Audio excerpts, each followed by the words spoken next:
Mirëmëngjes nderuar miq, mirë se vini sërish në Dita Jonë, mirë se vini na dy CNN, një tjetër takim së bashku me mua Ulona Mingën, që ju them mirëmëngjes. Dhe me mua Blendi Sala, që gjithashtu ju them mirëmëngjes. Sot është ditë e njëjtë, data është 25 prill, në program do të jemi deri rreth orës 8:45 minuta. Kemi disa tema interesante për të eksploruar sot, kështu që le të shikojmë një nga një se cilët do të jenë disa nga titujt kryesorë. Sot në studion e Dita Jonë do të mirëpresim njërin ndër anëtarët e forcës më të re politike në Shqipëri, zotin Leonard Olli. Ai është i njohur në vend për angazhimet e tij në media, politikë dhe institucione dhe vjen sot për ta treguar mbi çfarë është hyrë të bëhet pjesë e kësaj lëvizje të re të së djathtës dhe misionin e partisë së njohur si India Demokratike. Java kulturore vjen edhe këtë tente në Dita Jonë bashkë me kolegen ton, gazetaren e kulturës në CNN, Luela Miftari. Me Luelën do të flasim sot për librin e publikuar nga regjisori i njohur Dimitër Anagnosti me titullin Ulliri, pema e dhimbjes, si dhe për koncertin e fundit të violinistit Olen Cezari dhe të grupit të tij International Clandestine Orchestra, që ndodhin në Tiranë në datat 23 dhe 24 prill. Down Syndrome Albania dhe Qendra Tregtare Toptani u bën sërish së bashku këtë javë për të rritur ndërgjegjësimin dhe aksionin lidhur me problematikat e fëmijëve me sindromën Down në vendin tonë. Do të mësojmë më shumë për këtë aktivitet nga dy të ftuarat tona që vinë si përfaqësuese të qendrës Toptani, por natyrisht edhe të Down Syndrome Albania. Do të njohim mbas pak. Shumë mirë, dhe i kthehemi pak edhe aktualitetit të ditës së sotme, i cili premton që të jetë me aksion, të paktën nga ana politike. Opozita ka paralajmëruar se do të bllokojë sot 5 akse rrugore kyçe të vendit tonë. Dhe ne ju pyesim se cili është komenti juaj. Po, duam pikërisht të pyesim në faqen tonë në Facebook, në A2 CNN, pra cili është komenti juaj lidhur me faktin që opozita do të bllokojë 5 akse rrugore në qytete të ndryshme të Shqipërisë. Sepse është folur, Aurora, ne kemi qenë në studio këtu e kemi mirëpritur shumë njerëz që kanë folur për këtë çështje politike edhe nga opozita dhe është thënë se do të ketë një përshkallëzim. E vërtet dhe ndoshta ky është një formë e saj. Patjetër që po, dhe mbase për të informuar disi edhe publikun për ata që nuk kanë patur mundësi të informohen brëm, pra opozita e bashkuar do të nisi këtë tente bllokimin e rrugëve që do të fillojë menjëherë në orën 18 mbasdite, pra në orën 6. Në kryeqytet do të bllokohet rreth rrotullimit të Isheshi Shqiponja, ndërsa në Elbasan ai i Bradasheshit. Pra për të informuar teleshikuesit që na ndjekin në Kjo edhe për bërë, si thosh, një plan se si do të vishin në shtëpi pastaj në darkë, duke ditur që nëse vjen në orën 18 dhe rreth rrotullimit Shqiponjës është i bllokuar, ne e dimë që në orën 18 është plot me makina, kështu që ata që ende s'kan ngritur në shtëpitë e tyre, do duhet që të mendojnë për alternativa. Por nuk është vetëm kaq, në Durrës bllokimi do të ndodhë përballë shtëpisë së pushimit të ushtrisë në autostradën Plepa-Kavaj, në Milot te karburanti në autostradë, ndërsa në Fier te rreth rrotullimi i Sheqit. Pra këto janë pak a shumë pikat ku mendohet që do të ketë bllokim të trafikut në orën 18 nga opozita si një përshkallëzim le të themi situatës dhe një mënyrë që ajo ka zgjedhur për të protestuar. Për këtë ne duam të dimë opinionin tuaj dhe mund ta jepni komente të faqen tonë në A2 CNN. Shumë mirë, gjeni atë në Facebook, po për të marrë edhe hollësi të mëtejshme lidhur me këtë ngjarje që pritet të ndodhi sot e të tjera, kemi edhe kolegun tonë Erion Dushin, i cili na pret në redaksionin e lajmeve dhe do të na informojë. Mirëmëngjes Erion. Mirëmëngjes të dyve. Linja për ty atëherë. Faleminderit. Sistemi bankar ka reflektuar pas grabitjes së rinasit. Bankat kanë pezulluar transferimet e parave drejt Vjenës, por kryetari i shoqatës së bankave Silvio Pedraçi thotë se qarkullimi ka shumë valutë dhe mundësitë për të investuar janë të pakta. Mundësia e vetme teknikisht është të bëjmë dërgesa përmes automjeteve të blinduara drejt ndoshta Kosovës apo Greqisë, por nuk është kaq e lehtë. Megjithatë, jam besimplot se kompania ajrore do të rinisë shërbimin kur të ndihet e sigurt në aeroport. Ndërkohë, i ftuar në emisionin A2 Business këtu në A2 CNN, Ridvan Bode tha se Banka e Shqipërisë po sheh dhe mundësinë e stokimit të parave të bankave. Mirë vjoj me të tjera zhvillime, një 31 vjeçare identifikuar si e-bici nga policia dyshohet ketë qenë pjesë e bandës së grabitësve që vodhën 5.7 milion euro në Rinas.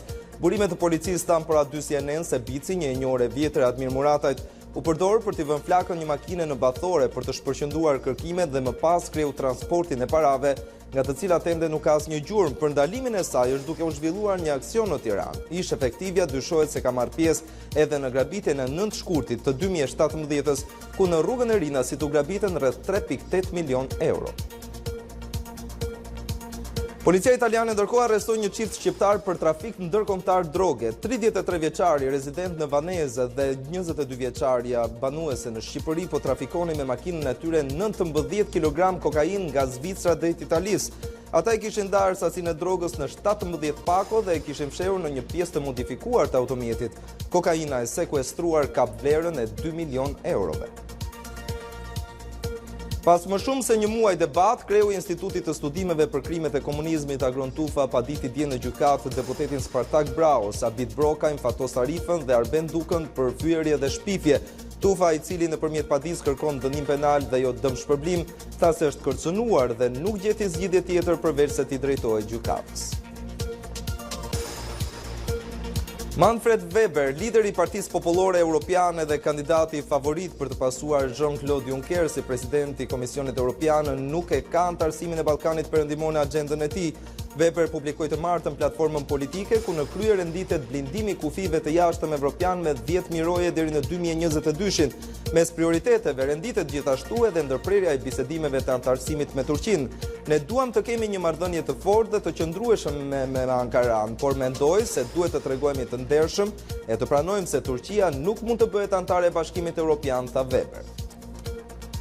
Dhe ishte ky lajmi i fundit për këtë hapësirë të parë informative. Faleminderit për vëmendjen dhe ritakohemi pas 30 minutash. Faleminderit Erion për informacionin, ndërkohë ne jemi në pritje të ftuarve tanë dhe prandaj ndoshta edhe koka na ngelet shpeshherë në anën e studios për të parë nëse ata vinë, por që gjithsesi do të kemi të ftuar në fakt sot sepse siç e tham, ata vinë gjithmonë më dhe janë duke ardhur. Pra, kemi të ftuar sot sepse të tham do të flasim për Partinë e Re Bindja Demokratike, do të kemi zotin Leonard Olli, do të flasim për nismën më të fundit, siç tham, edhe të qendrës Toptani me sindrom Down-Albania, kështu që do të kemi mjaft të ftuar dhe tema interesante. Por ajo që është gjithmonë emisionin tonë dhe që nuk humbet asnjë program tonë, është Tanja Porja, e cila informon teleshikuesit tanë për sa takon motit dhe të shikojmë se çfarë do të na thotë për sot. Mirëmëngjes Blendi, mirëmëngjes shikues dy CNN. Në fakt dita e sotme do të vijoj në të njëjtat hapa që ishim një ditë më parë, pasi kthjellimet dominojnë pjesën më të madhe të territorit. Përjashtuar orët e para të ditës ku kemi vranësira më të dukshme në zonat lindore dhe kryesisht në juglindje, ndërkohë sërish pas mesditës do të ketë një fuqizim të vranësirave në territor, më të dukshme këto në zonat lindore, duke gjeneruar, theksoj, shira në zonat të izoluara, kryesisht në lindje dhe juglindje. Pra në shtrirjen nga Peshkopia deri poshtë në Korç, në Pogradec, Korç dhe Ersek dhe në zonat të izoluara dhe jo shira në masiv në të gjithë këtë shtrirje gjeografike. Për sa i përket temperaturave, ka patur një rënje të lehtë të temperaturave në mëngjesin e sotëm, pra një rënje rreth 1 grad, por vijon me dita e sotme me një rritje të ndjeshme të temperaturave, duke bërë që maksimumi sot të shkoj, ta ka përcjellë në fakt edhe vlerën 28 gradë Celsius, dje shënuar 27.3, ndërkohë që sot presim që të shkoj të paktën 28.5 gradë Celsius. Era nuk do të jetë problematike për ditën e sotme, pra një motë kryesisht i kthjellët dhe një mesdite nxehtë, më saktë do ishte termi zagushi edhe sot. Ky është informacioni i motit për të gjithë që na ndiqni për ditën e sotme në territorin shqiptar. Faleminderit. Okej, ja ku dëgjojmë edhe informacionin e motit, zonja e zotri 28.5 gradë Celsius për ditën e sotme, duke sikur po ja afrohemi këtyre temperaturave verore gati, kur ka përcjellë pasaj në 30 minuta do të falet Alona Minja nëse s'ke dalë në plazh. E kërkuam me kaq dëshpërim stinën e ngrohtë, na erdhi, kështu që tani ne pra vjen një lojë voleybolli siç po planifikohet me ekipin tonë në dyshim. Sa kuptoj. Me që jemi të sporti, le ta vazhdojmë pak më tej dhe ta thellojmë këtë. Megjithëse, dëgjoj, kemi edhe një moment për trafikun, po mund shikojmë edhe një sy shumë shpejt e trafiku i kryeqytetit në këto momente, zonja zotrin, dhe shohim se në këtë çast ka pak vonesë tek rrethrotullimi i Shqiponjës në hyrje të qytetit, rruga Teodor Keko, Unazën e Re, pra paraqitet okay për momentin, edhe Dritan Hoxha nuk është keq, vetëm pak vonesa në semafor. Mund flasim për pak vonesa tek qendra spitalore universitare Nën Tereza, semafori atje ku njerëzit rrotullohen ndonjëherë dhe kryqëzimi i Unazës me rrugën Sili Kodra, shohim se ka pak vonesë në semafor. Gjithashtu rruga e Dibrës teksa afrohet në sheshin Skënderbej, rruga e Elbasanit paraqitet mirë për këtë moment të parë të ditës dhe Po e mbyll me kaq sepse nuk ka ndonjë gjë për të raportuar nga trafiku. Është ende herët, është ende i manovrueshëm në këto çaste. Ora tani është 7:10 minuta. Është shpejt. Gjithsesi, nuk është shpejt, madje është momenti për të marrë të tjera informacione për sportin. Kemi Ral Kodeli në studio në lajmeve, i cili na informon si çdo mëngjes. Mëngjes Ral. Mirëmëngjes Blendi dhe Ulona, mirëmëngjes të gjithë shikuesve të Dita Jonë këtu në 2 CNN. Do të fillojmë menjëherë me super ndeshjen e mbrëmjes së të mërkurës, duelin që të gjithë e prisnin, derbin e Manchesterit. City nuk u ndal as nga rivalët e përjetshëm të Manchester United. Citizens fituan me rezultatin 2-0 me golat e Bernardo Silvës në minutën e 54 dhe Leroy Sané në të 66-ën. Vetëm 12 minuta për të hedhur një hap shumë të rëndësishëm drejt titullit kampion, me skuadrën e Pep Guardiolës i merr kryesimin e Premier Ligës angleze në kuotën e 89 pikëve dhe i shkëputet me 1 pikë Liverpoolit të vendit të dytë. Tashmë titulli duket më pranë. Do të qëndrojmë në Angli, aty ku Arsenali po vazhdon momentin shumë të keq të formës dhe ëndra për të marrë pjesë në Champions League në këtë edicion duket shumë e largët, kjo edhe pas humbjes 3-1 në fushën e Wolverhampton. Neves, Doherty dhe Jota ishin autorët e golave që fundosën Arsenalin në vendin e 4, që tashmë duket gjithmonë e më larg, sepse Chelsea është aty, por edhe Manchester United pretendon. Ndërkohë për Wolverhampton ka statistika shumë të frikshme kjo skuadër, sepse ka marrë më tepër pikë në këtë sezon përballë 6 ekipeve më të forta të Premier Ligës, sesa ndaj 6 skuadrave që luftojnë për mbijetesë. Do të postojmë në Itali, nuk është luajtur Serie A, por ishte radha e kupës.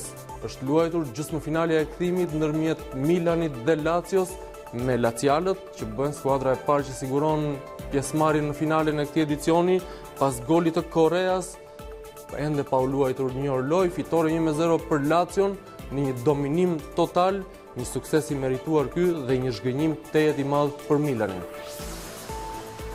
Kjo ishte gjithçka për sa i takon kësaj pjese të parë të hapësirës sportive. Blendi dhe Ulona, linja sërish për ju. Shumë faleminderit Real, dia ku e morëm vesh edhe të fundit nga sporti, zonë zotrinë pas atyre ndeshjeve siç ai quajti, spektakolare. Tani do të shikojmë pak se çfarë ka ndodhur në datën 25 prill ndër vite në kjo datë në histori. Ndjekim kalendarin, rikthehemi pak në studio pastaj për të parë. Mediat online dhe për të sugjeruar teleshikuesit se çfarë të klikojnë këtë mëngjes. Kthehemi më pas. 1744, u nda nga jeta Anders Celsius, astronom, fizikan dhe matematikan suedez. Ai është i njohur për shkallën e temperaturës Celsius, e cila u quhet kështu për shkak të mbiemrit të tij. 1945, në San Francisco të Kalifornisë u zhvillua konferenca që themeloi OKB-n, me pjesëmarrjen e 46 vendeve anëtare. Konferenca synonte krijimin e një institucioni më efektiv për ndalimin e luftrave, sesa lidhja e kombeve, që nuk kishte qenë e suksesshme. 1986, ndodhi katastrofa nukleare e Çernobilit në Ukrainë, një aksident reaktor bërthamor në uzinën e energjisë bërthamore. Ajo është konsideruar si fatkeqësia bërthamore më e rëndë në histori. Zona të mëdha në Ukrainë, Bielorusi dhe Rusi, u ndotën keq, duke sjellë shpërnguljen e mbi 336.000 njerëzve. 2003, u nda nga jeta në Tiranë Robert Schwartz, përkthyes hebreo shqiptar. Emri Robert Schwartz prej vitesh është ndrruar në simbol të gjuhës gjermane në Shqipëri. Mjafton të hapësh kopertinat e një serie të gjatë librash për të lexuar emrin e përkthyesit të tyre, Robert Schwartz. Mes tyre, që janë më të njohur edhe për lexuesin shqiptar, vlen të përmenden Tre shok, Harku i triumfit, Asgjë nga fronti i perëndimit e shumë të tjerë.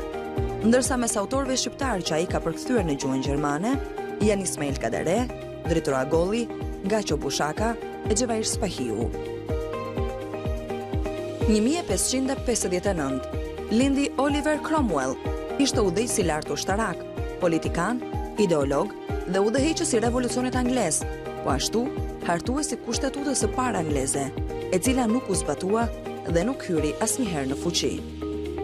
1940, lindi në New York Al Pacino, aktor dhe producent amerikan.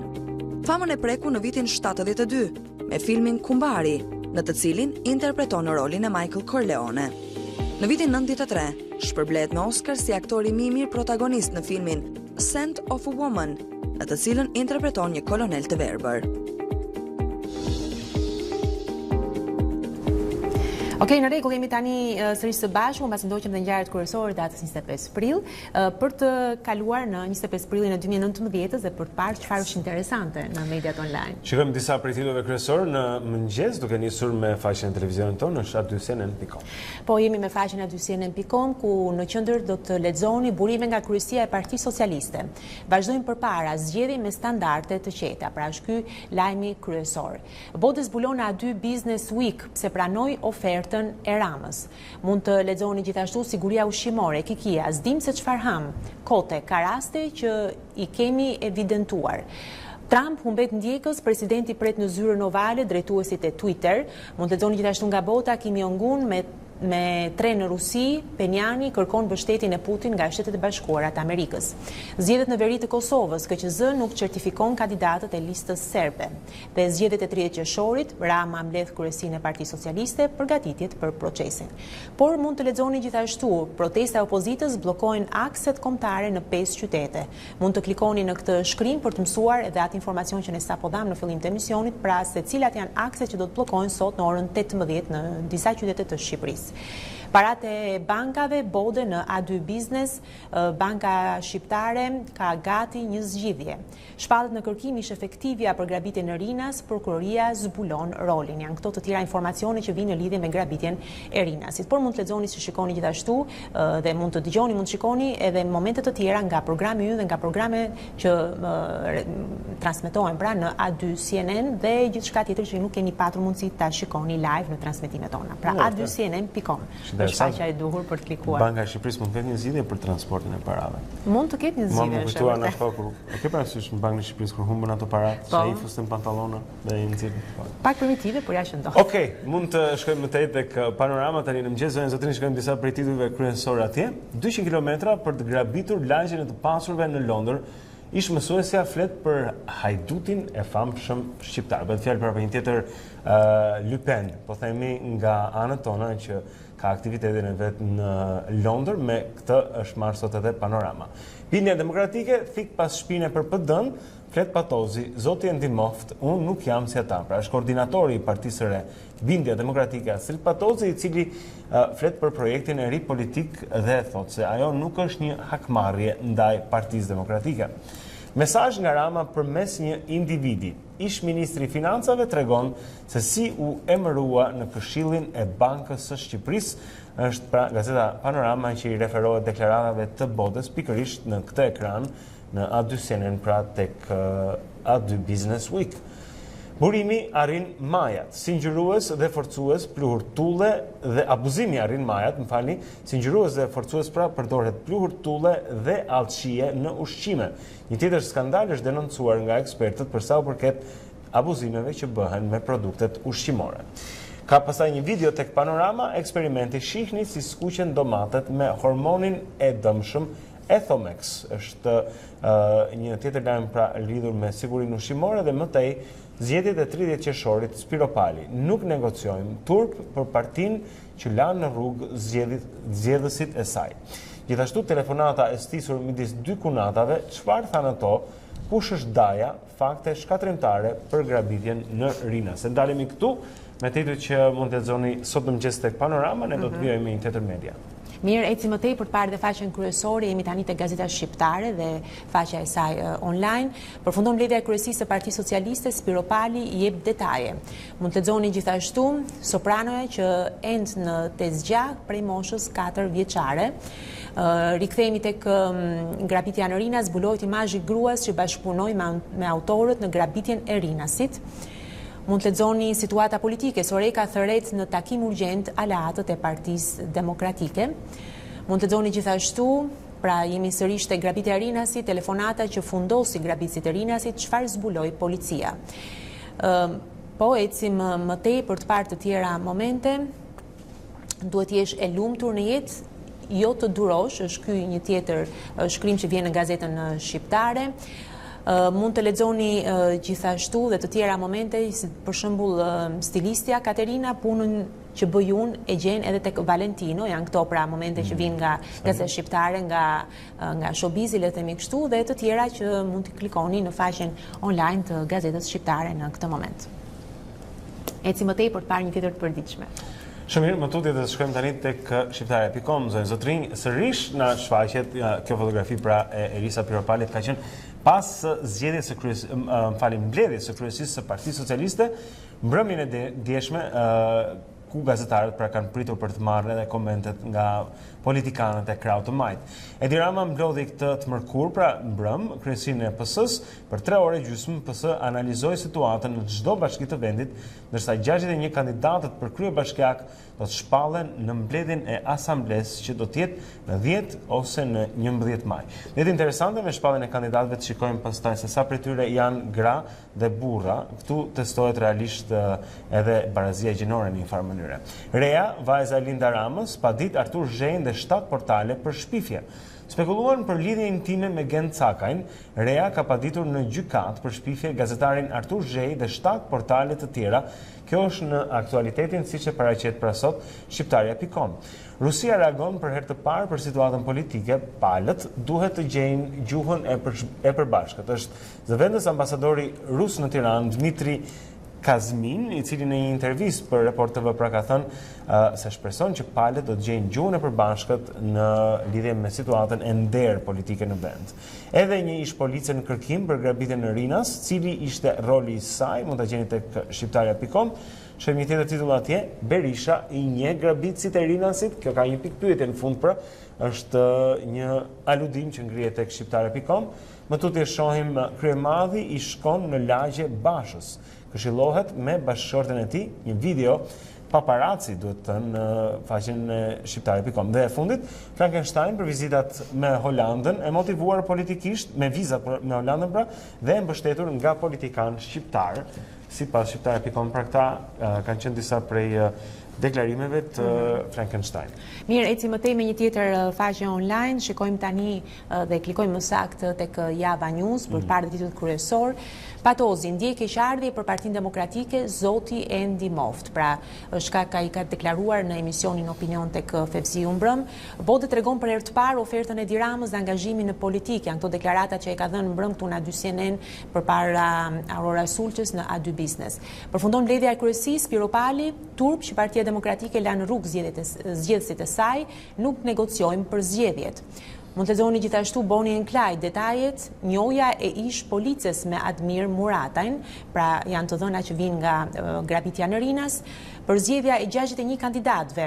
Rama mbledh kryesinë e Partisë Socialiste. Grabitja në Rinas, roli i Oltjan Veselit nga studimet në Yemen te arrestimi në Afganistan. Dosja e grabitjes, telefonata me skunatave çoi policin në gjurmët e Klement Çalës, pra duke që ka detaje të hollësishme në lidhje me këtë ngjarje dhe gjithçka që policia po tenton të zbuloj, por natyrisht mund të lexoni edhe komente dhe opinione që vinë nga editoriali i Java News. Për shembull mund të lexoni nga Skënder Mingjozi, nuk e ku shkon pa folur me armikun, pra mund të klikoni ta lexoni më tej këtë shkrim, apo banaliteti i Petrit Vasilit, Frankenstein e sheh Shqipërinë si parajs, dhe më tej mund të klikoni për ta lexuar këtë shkrim të plotë. Dhe Maqedonia e Veriut përgatitet për vizitën e Papa Franceskut. Është një tjetër lajm që vjen në faqen kryesore të Java News në këtë moment natyrisht.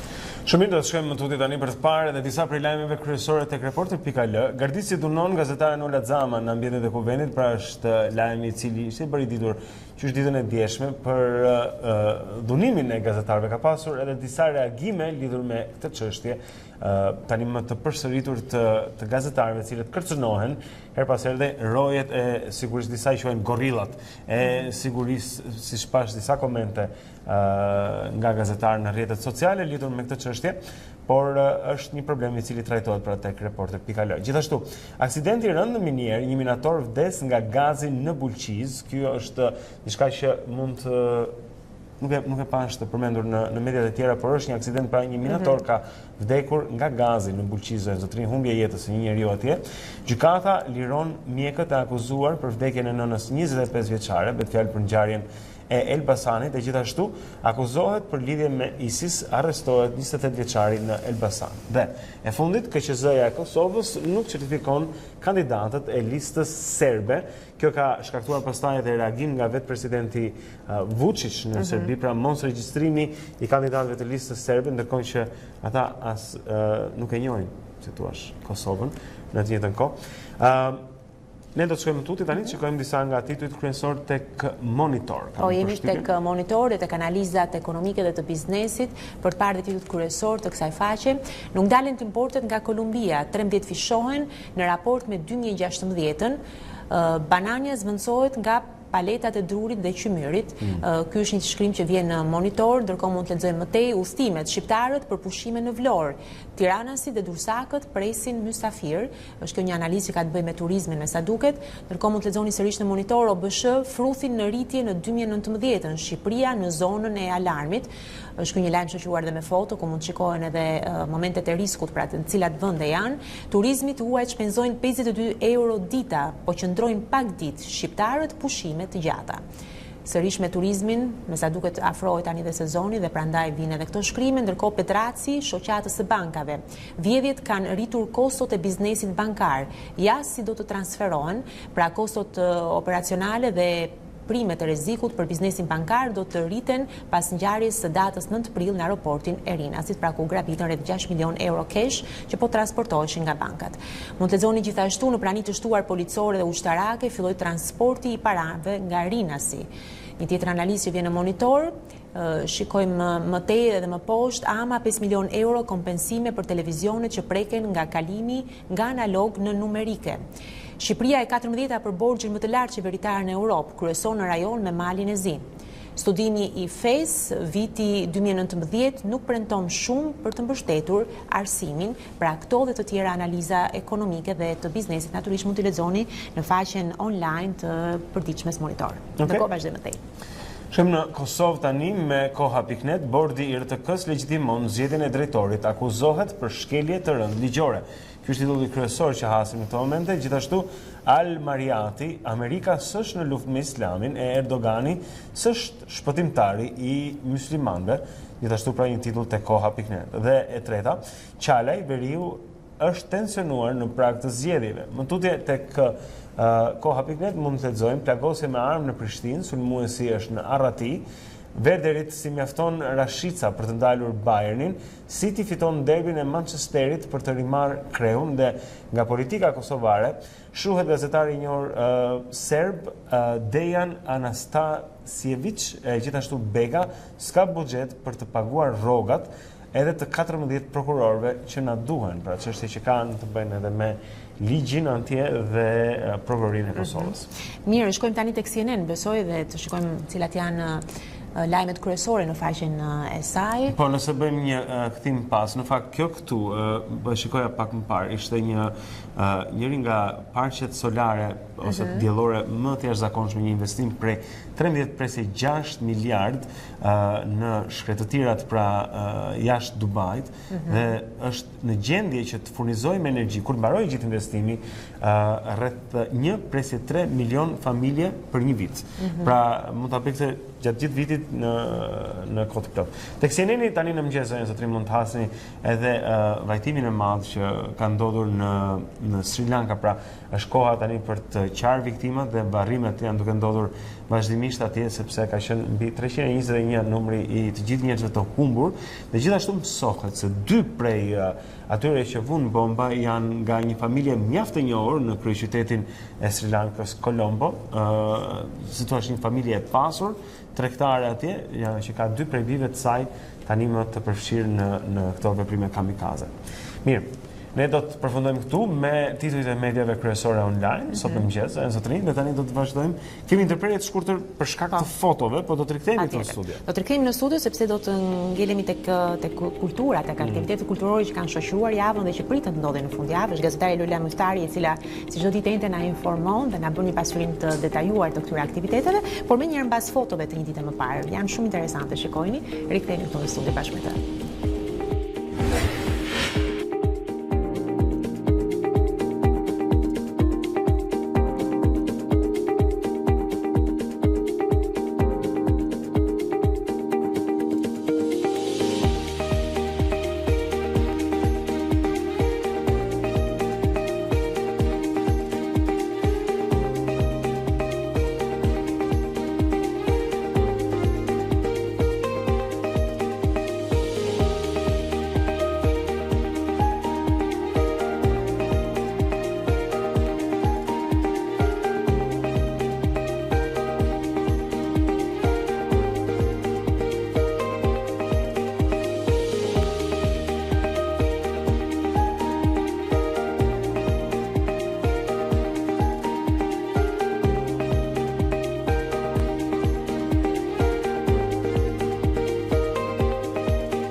Flasim pak për kulturën tani në aty CNN, zotrin Dita Jonë, ne kemi çdo të njëjtë dhe kolegen ton Luela Myftari, e cila na ndihmon pak për të parë disa prej ngjarjeve kryesore të kësaj jave, disa që kanë ndodhur, disa që do të ndodhin.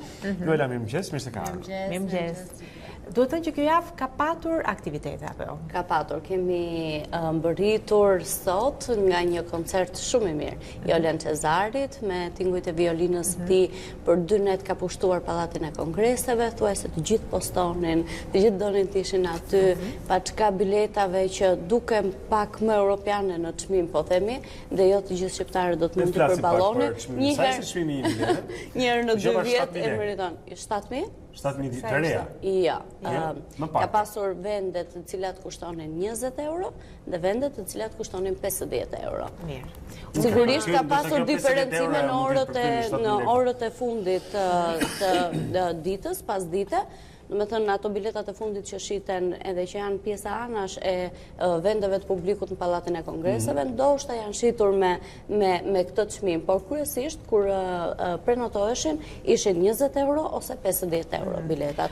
Duhet thënë për Shqipërinë një çmim relativisht i shtrenjtë. Megjithatë janë koncerte të rralla që bëhen dhe janë të njerëzit e meritojnë njëherë në 2 vjet që vjen Oleni apo artisti Olen Cezari që kanë një, po themi, një përvojë të gjatë pune në skenat europiane, e meritojnë pa diskutim që meqense jemi këtu, bëjmë një ndryshim të vogël në skalë, sepse donim të flisnim për Dimitra Anagnosin fillim, por me që e hape këtë shteg të Olenit. Na trego pak, çfarë kishte të veçantë, sepse ai her pas here vjen në Tiranë, bën koncerte të kësaj natyre me orkestrën e tij.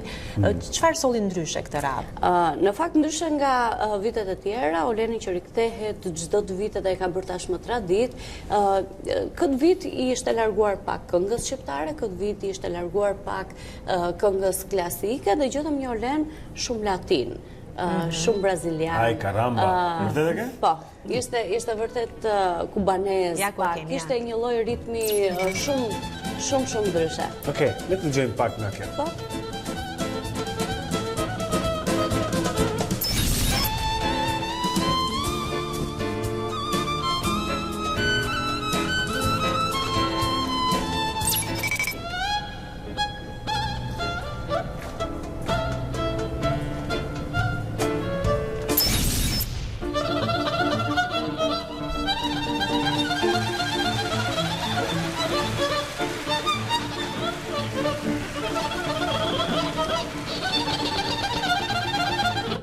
E nuk i mungon loja, Olen Cezarit asnjëherë me gjyrinë. Nuk kam shkuar as këto 2 ditë, unë kam shkuar dhe kam ndjekur natën e parë të koncertit, po ka qenë një njëjti program, më thanë, ka pasur shumë të ftuar special artistë me cilët Oleni luan në skenat ndërkombëtare, po ashtu edhe orkestra e tij.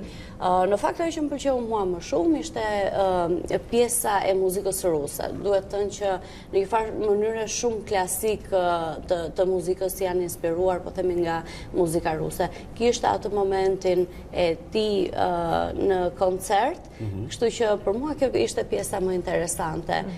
Mund të veçoj edhe faktin që u prezantua aty një klip i Olen Cezarit realizuar në Rio, në Brazil, dhe realisht aty pati një lloj entuziazmi të sallës për ta parë Olen Cezarin jo vetëm në skenë, po edhe në realizime të këtij lloji, në klipe, në pak më komerç, siç duket salla e dokt, domethënë publiku i masës e dokt. Pra diçka i shton, po themi, edhe kur ka diçka pamore, siç është. Po imagjinoj tani pamjet e Rios, edhe Po, Brazilit. fantastike dhe Oleni që luan në statujën lart në një lartësi fantastike. Tek Jezusi aty pra, shpëtimtari. Dukeshin në të paktën pamjet që pam që si gjithmonë ai luan dhe me këto element, nuk është thjesht është në skenë dhe i bie violinës, por ka edhe këto elementet e spektaklit, qoftë, nuk e di, me ndriçimin apo mënyrën se si ai interpreton, elemente të tjerë dhe artistë që bashkohen në skenë. Kanalizon pak Slashin nga Guns N' Roses kur deri diku po që vërtet.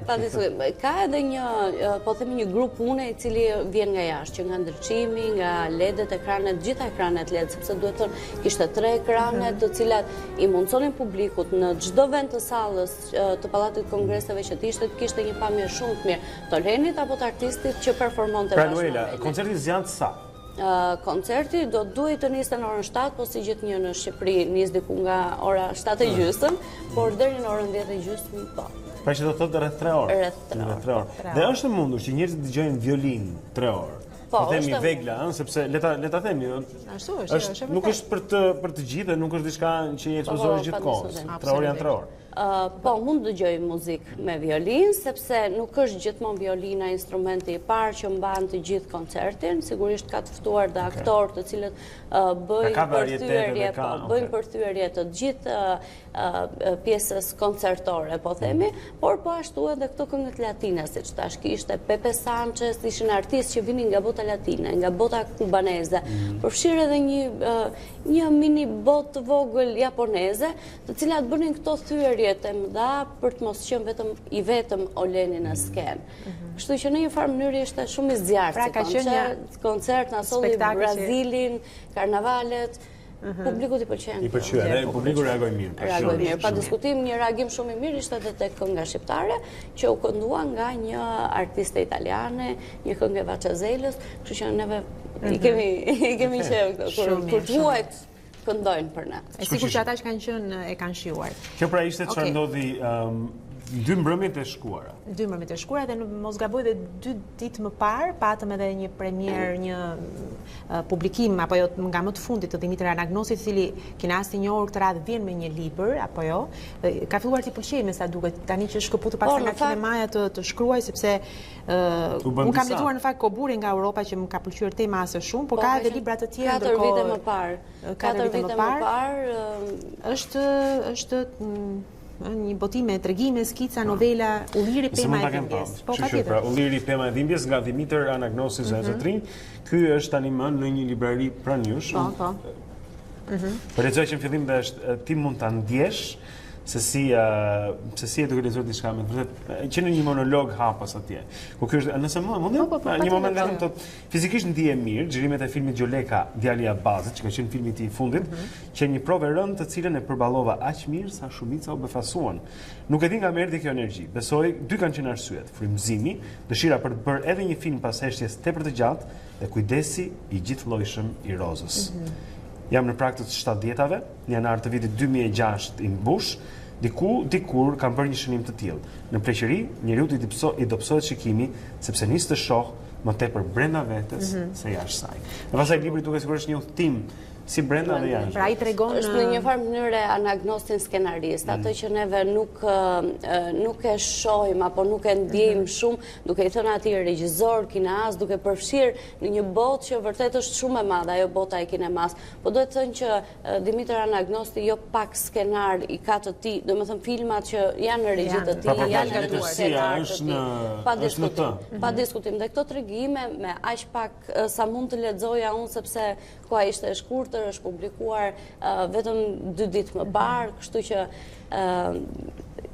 ndihet atmosfera e kinemas, ndihen fjalit e shkurtra, ndihen fjalit që përbëjnë dialogun e një filmi, po themi, apo aksionin.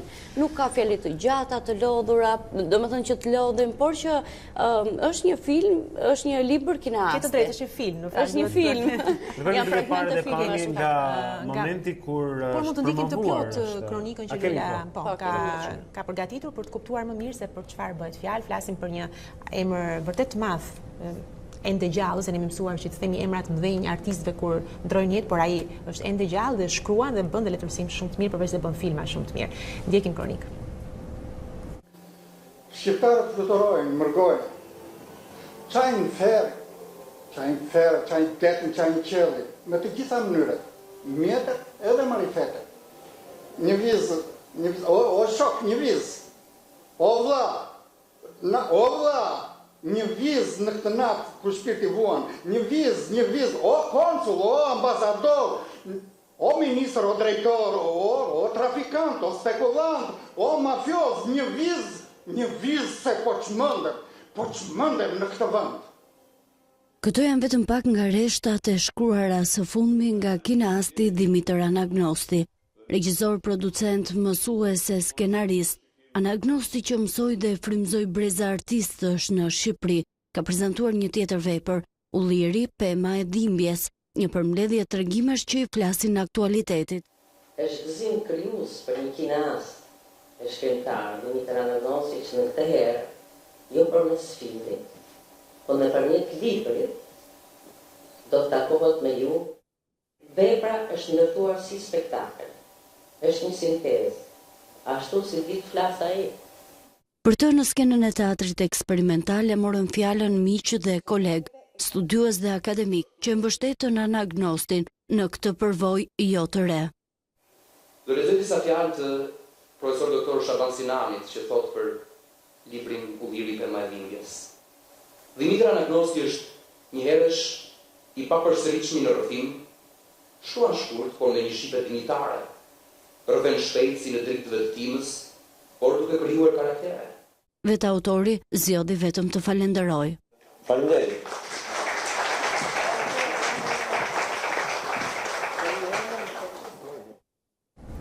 Faleminderit, ka thënë Anagnosti, është nga ata mbase të paktët artistë të cilët nuk para ju pëlqen të dalin përpara kamerave. Unë e kam lutur shumë ta intervistoj dhe ka qenë thuajse e pamundur, sepse po thuaj se e pamundur, do thotë e mundur. Jo, do doja shumë. Jo, vërtet e kam mund të jetë nga dëshirat e mia profesionale ta intervistoj. Sepse është e pamundur, sepse profesor Anagnosti në fakt arrin të mbajmë një bisedë të gjatë gjithmonë kur kamerat janë fikur. Në momentin që ti thua që e realizojmë një intervistë, unë i them të gjitha bashkë. Është gjithmonë kështu, kamera, gjithmonë kur ka përshime se si regjisor, edhe regjisor shumë mirë, ai e di shumë mirë se kur janë fikur dhe kur janë ndezur kamerat. E ka totalisht atë ndjesin dhe kjo është zgjidhja që bën ai. Shumë mirë. Okej, flasim pak edhe për fundjavën që po vjen, edhe po flasim termat të udhëtimeve, termat të lëvizjeve, termat të sporteve. Ajo çfarë është ngjarje, është lajmëruar edhe këtu disa ditë më parë, por South Outdoor Festival po vjen. Po, në fakt është besoj ngjarja më e mirë e vitit, po themi një nga festivalet më të mira që ne mund të realizojmë në Shqipëri. Sigurisht është kooperacioni gjerman në mes që neve mund të realizojmë festivalet të këtij lloji. Është një çelje e sezonit, duhet të thënë e sezonit turistik në jug të vendit, por që aktivizon më shumë se 80 operator turistik, operator sportiv, po themi, bashkinë gjithë të sportet atje. Të gjitha sportet, janë mbi 38 sporte, cilat edhe unë mezi po i pres, do më thënë, unë nisem nesër edhe... A ti nises nesër, nuk dje se kur fesh, nisem nesër. Do vogë, kam përshtypjen që këtë ta dhanë me zor, nuk do e shkoje? Jo. Apo e kërkove? Tash pas protestës që do të ketë sot Tirana, më duket shumë e vështirë të zjemi nesër në orën 6, por pranova me shumë kënaqësi. Kaluena, këtë vit janë në Borsh. Këtë vit bëhet fjalë në Borsh, Borshi më i shesht, më i gjatë, një gji i madh dhe që ka më shumë vend, po themi, se unë isha vjet në Vuno dhe ishte shkëlqyeshëm. Kam qenë par vjet në Pilur. Pra ajo lëviz, është një festival që lëviz. Pa diskutim. Edhe do të jetë edhe në fshatrat e tjerë të jugut, por duhet të marrë në konsiderat edhe fakti që duhet ketë një, po themi, infrastrukturë për të ngritur aty një festival të tërë, për të ngritur çadrat e kampingut, sepse jemi ende në një infrastrukturë, po themi, turizmi, që nuk mund ta përballoj gjithë dyndjen e turistëve dhe disa prej turistëve, po themi më të rinj, që ndrojnë për çadra. Do t'i kenë marrë këto masa apo jo dhe organizatorë, sepse duhet pa diskutim, sepse prenotimet bëhen para, një muaj para. Atje do ketë sken, do ketë, le të themi, ka përveç atyre që duan që të bëjnë këto sportet e aventurës, po themi zhytjet e ngjitjet e bicikletat në mal, pra mountain biking, ka muzikë mirë. Elita 5 ka përshtypjen do të jetë atje këtë vit. Nata e parë do t'i dedikohet jazzit, nata e dytë do të jetë muzik rock, do të jetë Elita 5, meqense e përmendëm, nata e tretë është distime latine dhe nata e katërt është underground për gjithë ata që janë të rinj dhe duan të vazhdojnë festën edhe pas të hënës, po themi. Sepse ditët e parë premtja është në diell është pak, po këtë vit edicioni i treti South Outdoor Festival është 4 ditë, kështu që festa vjen për ata që duan elektronikën, muzikën elektronike edhe të hënën. Mirë, shoqëruar kjo dhe me peizazhin fantastik që ju ofron.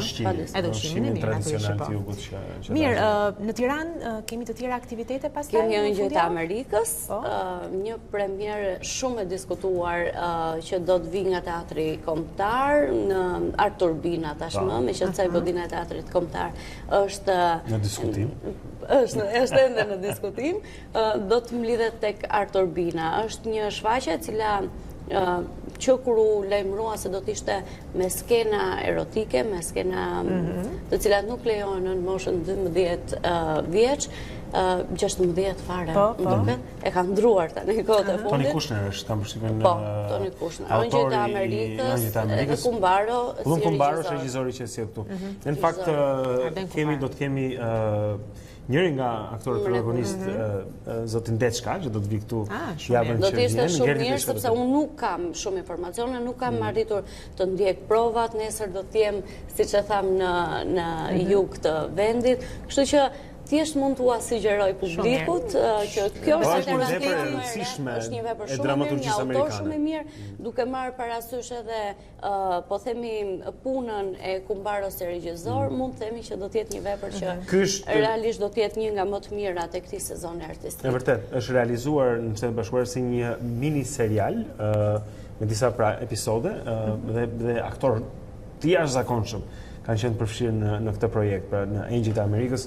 Kështu që është një projekt shumë serioz për aktor serioz dhe një mundësi shumë mirë. Do shikojmë për një fundjavë në Tiranë gjithashtu. Do të vitë në Tiranë. Mirë, Lula, vërtet faleminderit. Të urojmë që ta shijosh edhe të punosh njëkohësisht kur të shkosh në jug, edhe besoj që fundjavën që vjen mbase do të kemi për fundjavën, për javën që vjen, do të kemi materiale mjaft nga jugu. Po, do të jem edhe në A2 CNN, po themi herë pas here me lidhje direkte, kështu që do t'ju sjell pak atmosferë në mirë. Dakord, mirë. Falenderojmë Luelën për informacionet, tani vjenim tek informacionet. Ne dorim këtu. Do të tjerët të shijojnë diellin. Po mendoj që mund të kemë parasysh. Mos më thuaj që do të shkosh ti të raportosh një version i Dita Jonë, version Rivière, jo më bash. Pra. Ose mund të dërgojmë edhe Erionin që. Po pse jo, Erioni mund të. Jam nga ata që lidhemi me ishullin tani, po e ke parasysh ku ndodhet zoti Dushi. Atëherë Erion është koha për ty, ky është flashi i dytë informativ zonën Zotrin gjatë Dita Jonë. Ja japim linjën kolegut Dushit për informacionet. Faleminderit. Që nga momenti që shpalli krijimin e Partisë Bindja Demokratike, Astrid Patozi mori damkën e shërbyesit e Edi Ramës nga ish bashkëpunëtorët e tij në Partinë Demokratike. Disa prej ish deputetëve demokrat nuk ngurojnë të ngrenë hipotezën se Patozi shërbente Ramës që prej 2013-s, të tjerë ndërkohë janë më të rezervuar. Ndjekim disa prej mendimeve të marra dje nga gazetarja Klementina Cenkollar. Është vendimi i tyre, por besoj që nuk ja vlen ti bësh as koment. Që në vitin 2013 me shpresën që duke rrëzuar Berishën do t'i merrnin partinë, kanë vazhduar, kanë punuar kundër Partisë Demokratike në të gjitha fushatat elektorale kur drejtimin e ka pas Basha. Le të provoj veten në zgjedhje kur mund të regjistrohet si subjekt. Opozita e bashkuar nisot protestat rajonale duke bllokuar akset kombëtare. Pasdite përfaqësues dhe mbështetës të saj do të organizojnë tubime në 5 qytete të vendit. Në kryeqytet do bllokohet rrethrotullimi i Shqiponjës, ndërsa në Elbasan ai Bradasheshit. Bllokimet e akseve rrugore do të ketë edhe në Durrës, Milot e Fier. Ndërkohë paradite të rinjtë e Forumit Rinor Demokrat do të organizojnë një protestë simbolike në sheshin përballë Kuvendit të Shqipërisë, i cili do të zhvillojë seancën e radhës parlamentare. Gjykata për krime të rënda izoloi në paraburgim 3 persona të tjerë të akuzuar për grabitjen e gati 5.7 milion eurove në Rina. Seanca për Oltian Veselin, Sajmir Çelën dhe Renaldo Sulën u zhvillua me dyert të mbyllura. Burimet e A2 CNN konfirmuan se prokuroria e bazoi akuzën kryesisht në dëshmitë e Alkon Bengasit, të arrestuarit të parë për grabitjen, i cili bashkëpunoi për rrëfimin e organizimit të ngjarjes. Në sallën e gjyqit, 3 të arrestuarit kanë pretenduar se nuk kanë asnjë lidhje me grabitjen. Në ditët në vijim te krimet e rënda pritet të dalë përmas sigurie i arrestuari i 5 për ngjarjen Elton Fikli. Në masa të rrepta sigurie zhvilluar paraditën e kësaj të mërkure në gjykatën e Shkodrës seanca gjyqësore për ekstradimin e Ilir Bajrit drejt Italisë. Ai u arrestua në shtator të vitit të kaluar si pjesë e bandës së Bajrave, të dyshuar si grupi strukturuar kriminal. Gjykata e Bolonjës e ka dënuar Ilir Bajrin në vitin 2009 me 5 vite e 6 muaj burgim për akuzat e trafikut të narkotikëve dhe shfrytëzimit të prostitucionit. Seanca në gjykatën e Shkodrës dështoi pasi nuk u paraqit avokati i tij mbrojtës. Lideri koreano-verior Kim Jong-un bërriti në lindjen e largët të Rusisë për takimin e tij të parë me presidentin Vladimir Putin në qytetin bregdetar të Vladivostok. Jong-un bërriti me tren. Në kufia ju prit me lule dhe dhurata simbolike të tilla si buke krip, nuk munguan as ndërimet ushtarake. Në agjendën e dy liderëve parashikohet të bisedohet për pasurimin bërtanor të Penjanit, por sipas analistëve, Kim do të kërkojë gjithashtu mbështetjen e Putinit pas dështimit të bisedimeve me Donald Trump. Rusia ndërkaq ka shansin të tregojë se është një lojtar kyç në gadishullin e Penjanit. Ishte gjithçka dhe për këtë hapësirë të dytë informative. Faleminderit për vëmendje dhe mirupafshim. Faleminderit Erion për informacionet që na dhe, ndërkohë unë dua të kujtoj edhe një herë teleshikuesit për pyetjen tonë në Facebook, sepse duam opinionin tuaj për apritet që sot opozita, si për shkallëzim të gjithçkaje që ka vendosur të bëjë pra në protestën e saj, do të bllokojë 5 nga akset kryesore në qytetet e Shqipërisë. Cili është mendimi juaj? Kanë ardhur mjaft, vërtet mjaft komente, dikush i përkrah, dikush tjetër është kundër asaj. Është vërtet. Njerëzit janë të ndarë. Në fund apo jo? Po do t'i lexojmë pas pak disa prej komenteve tuaja. Tani shkoj për të marrë vesh edhe se si do të jetë situata e motit në rajonin e Ballkanit për ditën e sotme. Për këtë na ndihmon edhe kolegja jon Tanja Pore, që është këtu në studio me ne për të zhvilluar. Në fakt, nuk është se do të filloj me rajonin, unë kam bërë tradit me veten time që filloj gjithmonë aty ku moti është më i keq. Dhe konkretisht moti më i keq në shkallë kontinenti është në gadishullin iberik, por edhe në pjesën më të madhe të perëndimit të Europës, ku është e qartë, ku vranësia të fuqishme, një sistemi fuqishëm vranësirash me shira të cilat do të jenë mesatar dhe shpesh herë edhe në formë stuhishme rrebeshë shiu. Gradualisht gjatë mbrëmjes ky sistem zhvendoset drejt zonave qendrore, por kryesisht në zonën alpe dhe një pjesë e veriut të Italisë, ku do të ketë vranësira dhe shira afat shkurtër, por të formës së rrebesheve, pjesa tjetër e kontinentit mbetet kryesisht e kthjellët. Kthjellimet janë dominante në pjesën më të madhe të Europës qendrore dhe kryesisht dhe lindja e Europës do të jetë kryesisht e kthjellët. Ka në zonat të izoluara zhvillim të vranësirave në afat shkurtra ku do të ketë edhe shira të izoluar. Për sa i përket temperaturave, vijon rritja e ndjeshme temperaturave në pjesën më të madhe të kontinentit evropian. Pritet që maksimumet të luaten nga 27-28 në mesdheun qendror dhe Ballkan deri në 20 apo 22 në Europën qendrore, ndërkohë presim temperatura nga 30 në 33 gradë Celsius, kjo në territorin turk.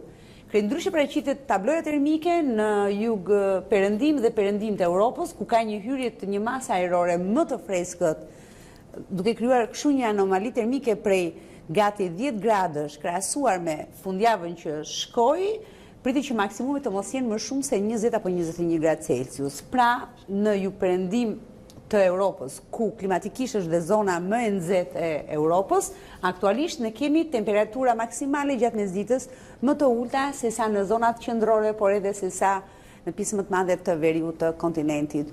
Ky është informacioni mbi kushtet e motit në kontinentin evropian për ditën e sotme. Faleminderit Tanja për informacionin detajuar që na dhe. Mirë, tani edhe një vështrim i trafik përpara se të lidhemi edhe me Eraldin për tjera nga sporti, si thua, ora është 7:56. Okej, unë jam dakord me ty. Le ta bëjmë edhe trafikun në këtë moment, zonë zotri. Shikojmë një Tiranë që është totalisht e përskuqur nga të gjitha anët që hedhin vështrimin. Trafiku fillon që nga nënkalimi i Kamzës atje, ndërsa hyni në kryeqytet e afroni rrethrotullimit shqiponjës do të keni probleme sepse është një zvarritje nga dalt hyrja në Tiranë. Rruga Teodor Keko paraqitet me vështirësi sidomos në gjysmën e saj të parë nga mbikalimi pra ku kryqëzohet me rrugën e Kavajës deri tek semafori që të kthen për Nysberisht. Bas kësaj është pak më mirë ndërsa drejtohesh për dalë nga qyteti. Shohim se rrethrotëllimi i Zogut Zi është gjithashtu i ngarkuar. Rruga Dritan Hoxha ka ngarkesa në semaforët. Kjo bën që të ngadalë qarkullimi si në rrugën Don Bosco ashtu edhe në rrugën Lord Byron, cilat dalin në Unaz dhe tek rruga Dritan Hoxha. Shohim 21 dhjetori dhe bloku Vasil Shanto janë të dyja kryqëzimet me ngarkesa në këto momente. Tek Zogu i Zi ndikohet edhe Unaza dhe rruga e Durrësit që ka vështirësitë e zakonshme duhet themi të kësaj ore. Zogu i parë paraqitet shumë i ngatalt zonja Zotrin tek Fakulteti i Shkencave të Natyrës, sidomos pra të dyja krahët e zogut të parë janë të ngarkuara. Unaza më e ngarkuar është drejtimi drejt Lindjes, sesa zbritja drejt perëndimit. Gjithashtu shikojmë se rruga e Dibrës është shumë e ngarkuar në këto momente që nga spitali, pra qendra spitalore universitare Nën Tereza, deri tek semafori ku lidhet me rrugën e barikadave dhe godina 9 kaçe, siç i quajmë atje pranë sheshit Skënderbej, ka shumë ngarkesë në rrugën Hoxha Tasim, në rrugën Kongresi Manastirit, Unaza është e ngarkuar, sidomos zona e, po themi, restorant 1 Majt atje në kryqëzimin me rrugën e Elbasanit, pranë xhamisë së re që po ndërtohet, edhe rruga e Elbasanit nga qyteti Studentit deri në takimin me Unazën, paraqet nga dalësim në këto momente. Mirë, shumë mirë. Tani lidhemi sërish me studio. Jo, shumë keq, po nejse.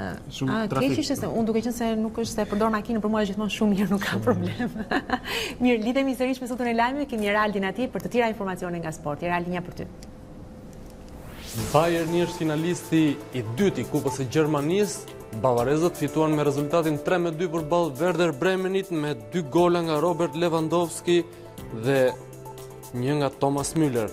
Për Werderin nuk mjaftoi Milot Rashica në formë të jashtëzakonshme. Ylli shqiptar fillimisht dha asistin për golin e Osakos në minutën e 74, ndërsa në argun e 60 sekondave realizoi edhe golin e dytë, atë të barazimit të përkohshëm 2-2. Megjithatë, 10 minuta përpara fundit, Lewandowski i dhuroi kualifikimin Bayernit.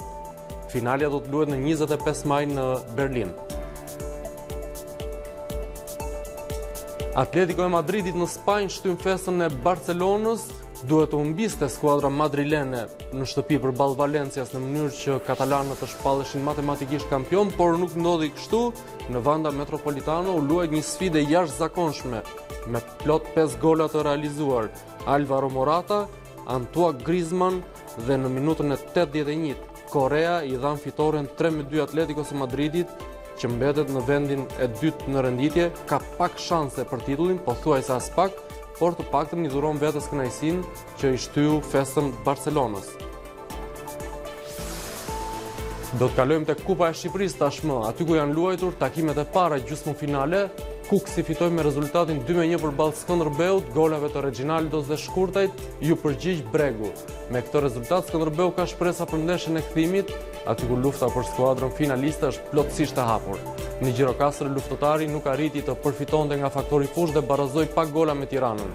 Pas këtij rezultati Bardhë Blu duhet të mendojnë edhe për sfidën e fundjavës në kampionat ndaj luftëtarit dhe më pas për gjysmëfinalen e kthimit në kupë. Kaq edhe për këtë segment të dytë të sportit, Blendi dhe Aulona, linja sërish për ju. Shumë faleminderit Eraldi, ja dëgjojmë pra edhe më të fundit nga sporti, se në zotërin tani do të shikojmë disa prej fotove dhe do të kthehemi sërish në studio. Kemi një bisedë me një çështje, në lidhje me një çështje që ka shumë rëndësi dhe bashkon nga njëra anë organizatën që merret me Down syndrome në këtë rast pra, por edhe biznesi. Kemi edhe profesionistë të biznesit dhe shohim një shembull se si këta të dyja mund të vinë së bashku për të bërë diçka edhe më të mirë për shoqërinë. Ndjekim këto foto dhe kthehemi pas pak.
Jemi sërish së bashku tani për të folur pikërisht për një temë interesante që besoj ja vlen të përmendet dhe edhe të reklamohet, pse jo, sepse pikërisht në qendrën Top Tani për të ardhur në ndihmë pra dhe të fëmijëve me sindromën Down në vendin tonë do të aktivizohen mjaft iniciativa interesante të cilat do të vinë në ndihmë, por edhe bën edhe një lloj shembulli për të treguar se si shumë pak nga ndonjëherë mund t'japësh dorë dhe mund të ndihmosh pikërisht këta fëmijë. Dhe sot ne kemi në studio zonjën Emanuela Pepkola Zaimi nga Down Syndrome Albania, të cilën falenderojmë që është me ne, dhe Nevi Kelmendi si menaxher e marketingu e qendrës Top Tani. Faleminderit. Mirë se keni ardhur që të dy. Pra biznesi bëhet bashkë apo? Patjetër, po pse jo. Nisemi ty Ema, kjo është një kaos cilës ti tani ke përkushtuar kaq vjet punë, e ke çuar përpara, që mund të thotë, po tani edhe në një formë tjetër. Çfarë është ndryshe? Sepse për disa anë kemi folur shumë herë edhe jemi marrë për çfarë po ndryshon, çfarë po vjen ndryshe kësaj radhe. Atëherë, qendra jonë e shërbimeve, po flasim më tepër për shërbimet si pjesa më aktiviteti më i rëndësishëm i fondacionit, bën 5 vjet tani në qershor dhe pikërisht në këtë 5 vjetor ne po kalojmë në ambiente të reja dhe po zgjerojmë shërbimet dhe nuk jemi më vetëm në shërbim të fëmijëve me sindromën Down, por jemi edhe në shërbim të gjithë fëmijëve me aftësitë kufizuar, kryesisht intelektuale. Kapaciteti jonë i shërbimit do jetë më shumë se 2 fish. Mbulojmë aktualisht me shërbime në qendër 40 fëmijë, do arrijmë deri në 70-100 fëmijë. Dhe këto shërbime kushtojnë?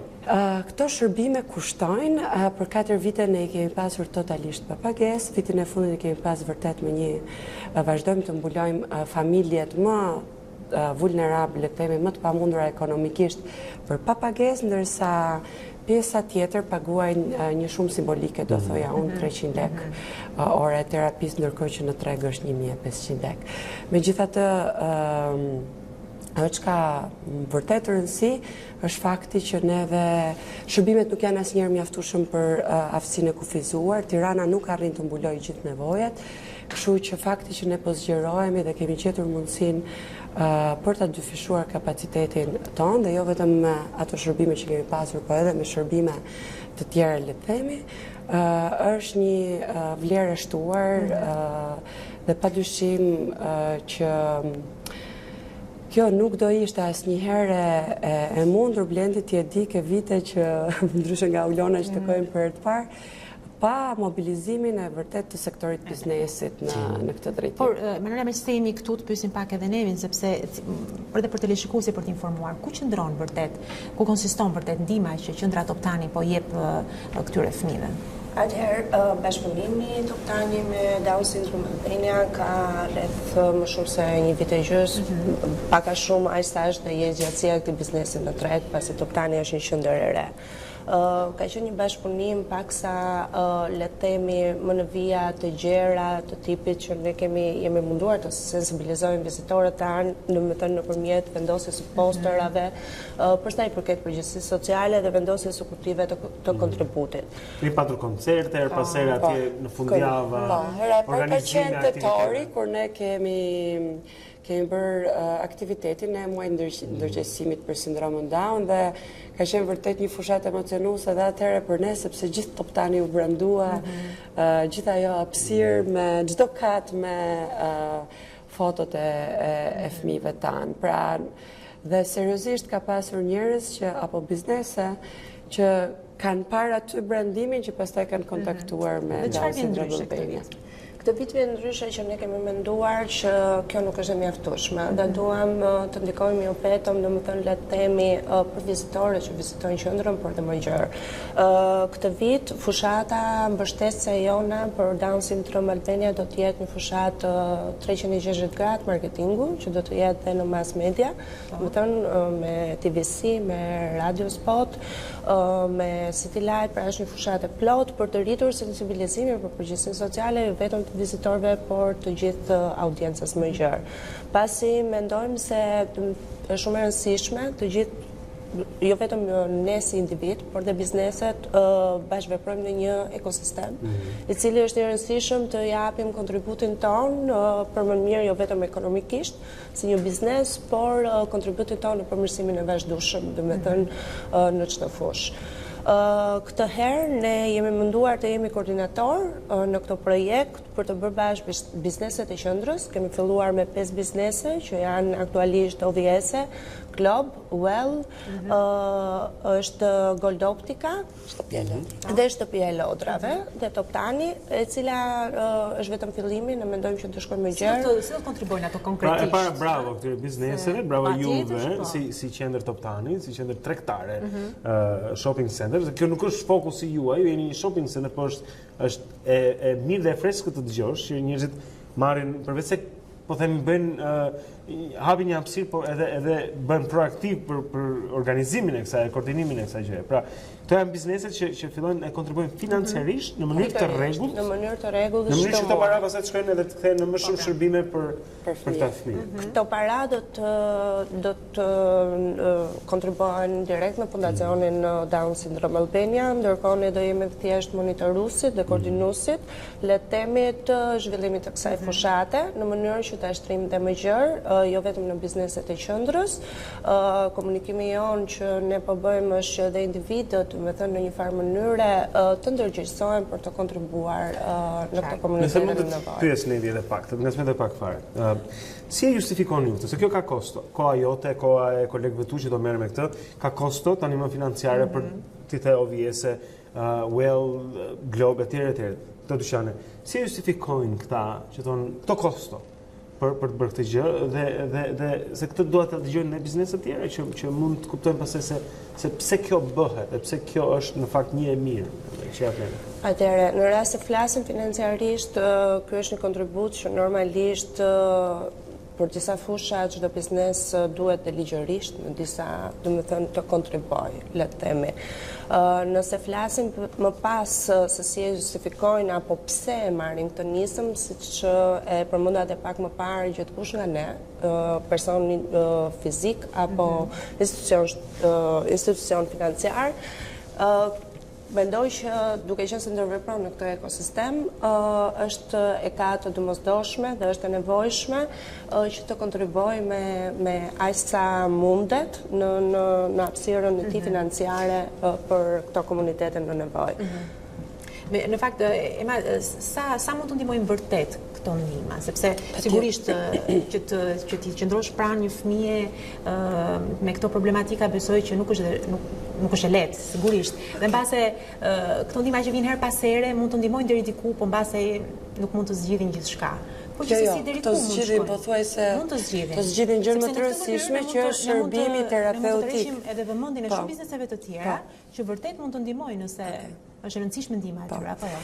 Atëherë, para kësaj, dua të theksoj që kjo është vërtet një fushat dhe një angazhim i një biznesi nga ato fushata që janë ëndra për neve, sepse është ndryshe kur shkon vetë si fondacion biznes më biznes që ti të kërkosh fonde dhe është ndryshe kur del garant, do thoja unë, edhe një mobilizues, një biznes i cili qes bizneset e tjera.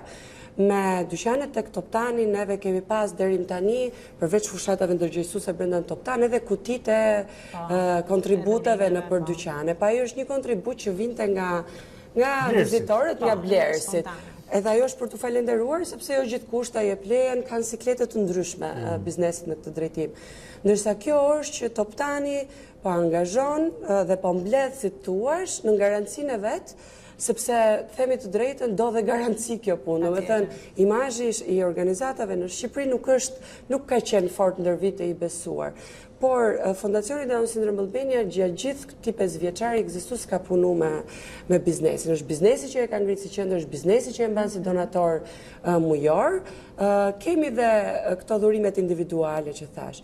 Ndërkohë çfarë zgjidh? Padyshim që zgjidh shumë, sepse shteti nuk i ofron shërbime terapeutike për fëmijët me sindromin Down apo për çdo fëmijë me aftësi të kufizuar.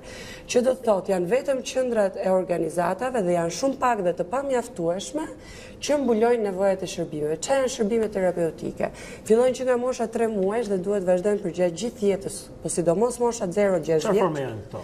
Janë terapia fizike, janë terapia zhvillimit, janë terapia ABA që e njënë ndoshta për autizmin, ne kemi food floor time, vazhdojmë tani tek qendra e re,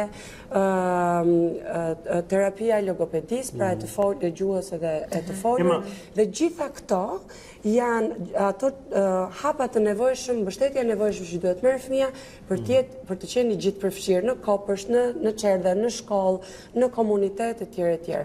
Pra, pa këto shërbime, zhvillimi i potencialit të një individi me aftësi të kufizuar është shumë i cunguar. Do me thënë betet vetëm dhe është vetëm familja që i përballon këto. Ne marrim një familje që ka një fëmijë me aftësi të kufizuar merr vetëm 100.000 lekë të vjetra në muaj. Në treg një orë terapie kushton 15 deri 20.000 lekë.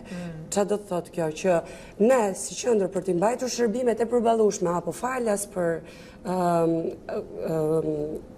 familje që e kanë më të pamundur, apo për shkakun që ne ndihmojmë dhe familje që vijnë nga rrethe për këto shërbime, apo ndihmojmë dhe familje të tjera që jo që s'kan lekë për shërbime, po s'kan lekë as për transportin për të ardhur në qendër. Ne kemi fëmijë që i paguan, nevojat janë shumë të mëdha her pas here. Ta preknim këtë, nëse mund na thosh diçka për numrat. Sepse nuk do të krijohet përshtypja se kjo është një gjë shumë e mirë dhe por nuk do të krijohet përshtypja që problemi është zgjidhur. Pra ka nevojë që njerëz kupton ka shumë fëmijë me themi aftësi ndryshe me probleme të zhvillimit intelektual dhe pak prej tyre marrin shërbimin që duhet marrin. Si është ky raport? Është shumë pak. Do me thënë, mendoni që gjithë Bashkia e Tiranës mbështet vetëm 160 fëmijë me aftësi të kufizuar. Ndërkohë që Tirana ka sa? Ndërkohë që Tirana, të paktën sistemin arsimor ku i dim statistikat, ka rreth 800 fëmijë me aftësi të kufizuar. Ndërkohë arrin të ndihmojnë që kanë qenë në sistemin arsimor, që do të thotë nga klasa e parë e deri themi te klasa e 9. Mendo se sa kemi të pa ditur, statistikat janë një problem shumë i madh për aftësinë e kufizuar. Po që aty ku ti fole, 650 nuk marrin shërbim dhe 150 marrin, vetëm për kaq sa dim. Po, ndërkohë që vetëm qendra jonë e re mbulon 100. Domethënë ne pothuajse po kalojmë në nivelet e çfarë mund mbuloj një bashki.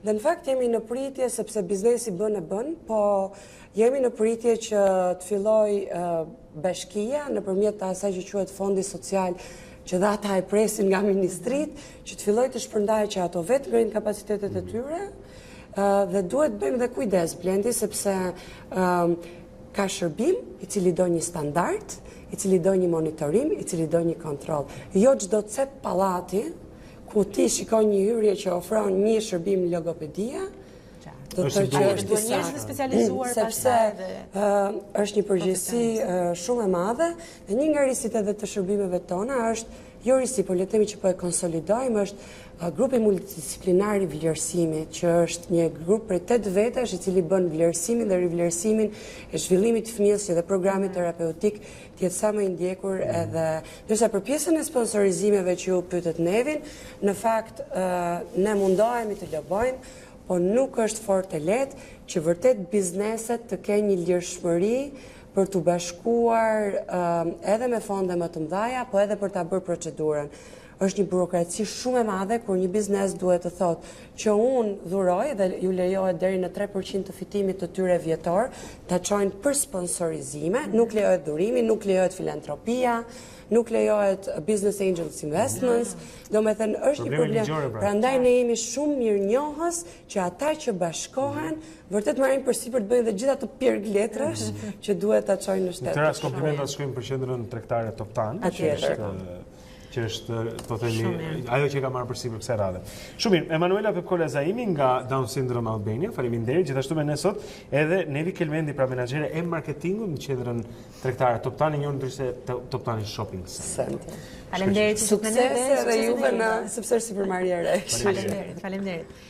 Mirë, në rregull, tani kalojmë linjën regjistë, më pas do të vazhdojmë së bashku me rritet sociale dhe natyrisht do të ngelemi tek politika dhe do të komentojmë edhe disa nga ato që ju keni shkruar në rritet tona sociale në lidhje me pyetjen që kemi bërë pra me bllokimin e akseve rrugore nga ana e opozicionit. Ndodhi sot në orën 18, mbani shënim pra se mund t'ju hyjë në punë bllokimi disa akseve rrugore. Kthehemi më shumë këtu në Dita Jonë pas pak. Nuk është njerëz.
Koha tani zonë zotrim për të parë nga rrjetet sociale, të shikojmë se çfarë ka ndodhur atje, ka gjithmonë postime, gjëra interesante, Rion Dushi përzgjedh disa prej tyre për t'i konsumuar së bashku tani në mëngjes, ato që kanë ndoshta interes edhe rëndësi. Erion, mirëmëngjes. Mirëmëngjes. Dhe këtë rubrikën në rrjeteve sociale do ta fillojmë me bindjen, sepse menjëherë pas regjistrimit në gjykatën e Tiranës, një parti tani më që do të listohet edhe në zgjedhjet e 30 qershorit, Astrid Patozi nëpërmjet një postimi në rrjetin social Facebook gjatë ditës së dieshme ka dashur të falenderojë gjithkënd, i cili i dha vëmendjen e dur kësaj partie. Duhet kujtojmë këtu që nga radhët e Partisë Demokratike pati nga ata njerëz që nuk donin ta komentonin hapjen e kësaj partie të re. Ka nga ata që akuzojnë si një frakturë e cila do të sjellë dëm e Partisë Demokratike, por nga ana tjetër janë edhe pala e tretë që thonë që prej fillimit ka qenë një ndër bashkëpunëtorët, jo vetëm Patozi, por edhe një sër emrash të tjerë të Partisë Demokratike, të cilët nuk kanë dashur që Basha të jetë ky lideri që është sot dhe që të naturalizojë dhe të sjellë në vëmendje që duhet Partinë Demokratike, por kanë bashkëpunuar dhe kanë qenë në qofse jo mvartës të Edi Ramës, tërthorazi kanë punuar në mënyrë që ai të marrë të gjitha meritat e duara nga zgjedhjet, qofshin këto në rang vendi apo edhe ato lokale. Gjatë një postimi, sikurse e thash në rrjetin social Facebook, Patozi ka dashur të falenderojë të gjithë ata që i besuan, ndër të tjera shkruan: "Koha do ta tregoj shumë shpejt se ne bëm gjën e duhur dhe në një kohë të vështirë për vendin, pasi krijuam bindjen se ishte çasti që të merrnim të gjitha përgjegjësitë tona." Ndër të tjera, ai thotë se është pikërisht koha që çdo shqiptar duhet të marrë këtë ftesë, voto për bindjen tënde, një ftesë kjo që i shkon në vesh të gjithë atyre që nesër mund të kenë një alternativë më shumë dhe për të besuar disa njerëzve që ndoshta do të sjellin këtë ndryshimin që pritet në politikë. Do mbetemi sërish tek politika. Rudina Hajdari, duke ju referuar votimit unanim të koalicionit opozitar për braktisjen e zgjedhjeve të 30 qershorit, nëse nuk janë të lira dhe të ndershme, nëse Edi Rama do jetë sërish kryeministër, që nuk besohet që këto zgjedhje të ecin në rrjedhën e duhur, nëpërmjet një statusi po në rrjetin social Facebook, ajo thotë që ky nuk është vendimi i duhur, por është vendimi i gabuar që Partia Demokratike së bashku me aleatët e saj po merr në lidhje me këtë çështje, por duhet të kujtojmë, thot Hajdari, që kjo krizë politike e momentit nuk u krijua vetëm nga opozita, por shkruan natyrisht që kriza politike nuk lindi muajt e fundit, kur deputetët e opozitës ndërmorën veprimin e djegjes së mandateve. Kjo krizë ishte në thellësi të mentalitetit old school të drejtuesit të mazhorancës, i cili ndoqi drejtimin antikushtetues të mohimit qendror ose të mohimit ekzistencial të opozitës. Ndër të tjera, ajo thotë se kjo krizë, nëse do të vazhdojë edhe pak, do ta çojë vendin në gremin dhe politikanë të papërgjegjshëm po përpiqen t'ia faturojnë shpatullave të lodhura të shqiptarëve nga aventurat politike të zgjedhurve. Është koha, thot Hajdari, që tani më çdo gjë të ndryshojë dhe nëse ky ndryshim ka të bëjë sërish me takimet që ka pasur me Patozin në lidhje me bindjen demokratike, këtë ne nuk dim ta themi, dim vetëm lajmin që në emër të grupit parlamentar të kësaj partie ajo ka marrë vendimin mos të dalë e hapur në media me mendimin e vet, por çdo gjë duhet të jetë në unanimitet dhe të kontrollohet nga i gjithë grupi parlamentar. Eci më tej, ish kryeministri Sali Berisha ka ndalur vëmendjen gjatë ditës së dieshme nëpërmjet postimeve të tij tek dhuna e përdorur ndaj gazetarëve muajin e fundit, një dhunë kjo e cila ka përfshirë një sër emrash, sikurse thot ish kryeministri, është Nikol Lesi, Artur Çani, Doriana Bezati, Arion Skendaj, Renaldo Saliani dhe gazetarit Fix Fare, duke u ndalur këtu te gazetarja e fundit të dhunuar nga Garda Republikës Ola Xama e televizionit Klan. Kundër të tjera, ai thotë që kjo situatë dramatike e gjendjes së mediave është rezultati i qëndrimit skizoid, denigrues, armiqësor të hapur të kreu të Meduzës së narkoshtetit Noriegës, mediave dhe lirisë së fjalës dhe pastaj qëndrimit në shembullin e tij se kjo është qeveria e narkotikëve, qeveria e krimit organizuar etj. Me këtë rast shkruan ndër të tjera ish kryeministri, shpreh solidaritetin tim më të madh ndaj gazetarëve të dhunuar dhe dënoi me ashpërsim më të madhe këtë agresion të kreut të narkoshtetit. Ndërkohë, në fund të statusit të tij i bën një thirrje të veçantë institucioneve ndërkombëtare siç janë OSBE, Këshilli i Evropës, Komisioni i Helsinkit të Kongresit të SBA, Komisioni të drejtave të njeriut gjithashtu, apo Human Rights Watch, Amnesty International, gazetarëve pa kufi dhe një sër organizatash të tjera që të mbajnë qendrim për këtë dhunë që përdoret ndaj mediat dhe për faqësuesve të saj kur vjen puna tek dhuna e përdorur ndaj gazetarëve. Shkojmë tutje, do ndalemi tek një tjetër lajm që qarkulloi dje në mediat online, që ishte deklarata e Fleckenstein që nënkuptonte se vendimi i parlamentit holandez ishte iniciuar nga politika dhe mbështetur gjithashtu nga politika vendase, ndër të tjera nëpërmjet një statusi po në Facebook. Fatbarda Kadiu ka dashur të jap opinionin e saj në lidhje me Fleckenstein dhe atë çka i tha në lidhje me këtë ngjarje, ku në një sër pikash i tregon zotit Fleckenstein se gjërat nuk janë ashtu siç duhet. Leksioni bazë politikave publike, thot ajo, është të kuptuarit të ndryshimit të rrjedhit së paras që rezulton nga një vendim ligj apo amendament i caktuar i një politike publike. Ndër të tjera liston që parlamenti holandez nuk ishte pse të marrë mbështetjen e politikës shqiptare për t'i bërë keq Shqipërisë, por janë një sër faktor, sikurse liston më tej edhe prostitucionin që është i eksportuar nga Shqipëria drejt këtyre vendeve të Europës dhe gjithashtu është imazhi më i keq për sa i takon vendit tonë. Ndalemi tek të tjera zhvillime për sa i takon postimeve në rrjetet sociale. Deputeti Klevis Balliu ka dashur të informojë dje për sa i takon zgjedhjeve ku kryeministri është shprehur që ne jemi të gatshëm të hyjmë në to edhe pa praninë e opozitës. Ai liston një sër vendesh të cilat e bëjnë këtë gjë dhe thotë vetëm në komunizëm mund të bëhen gjëra të tilla, apo aty ku shteti është i drejtuar nga një monoparti, por kjo detyrimisht që nuk do të sjell edhe demokracinë. Është kjo parti, shkruan ai, praktikisht që ka ndërtuar gjithçka dhe qytetarët ja njohin sot si suksese që Shqipëria ka arritur dhe si e tillë ajo ka një mbështetje mbarkombëtare, mbështetje e cila nuk lejon sot të bësh votime, por do të detyrojë të bësh zgjedhje me çdo kush dhe vërteta është se në këtë dorë e ka opozita. Kalojmë dhe këtë ngjarje për ta mbyllur me rrjetet sociale. Zhvillimi i fundit ka të bëjë me një postim të ministres së arsimit Besa Shahini, e cila dje së bashku me kryebashkiakun e Tiranës Erion Veliaj kanë shkuar dhe kanë vizituar punën që po bëhet për restaurimin e konvikteve. Sikurse shkruan ministrja, pas pushimeve verore, studentët që jetojnë aty do të gjejnë edhe dhoma të rikonstruktuara. Kjo mbetet për tu parë, shtatori është afër, nuk është larg. Më pëlqen ajo që fillon postimin e zonjës ministre, ku thot pas dekadash harres. Dhe këtu është një shuplak për gjithë ata që kanë ardhur para saj. Kupton që kanë dekada që kanë harruar.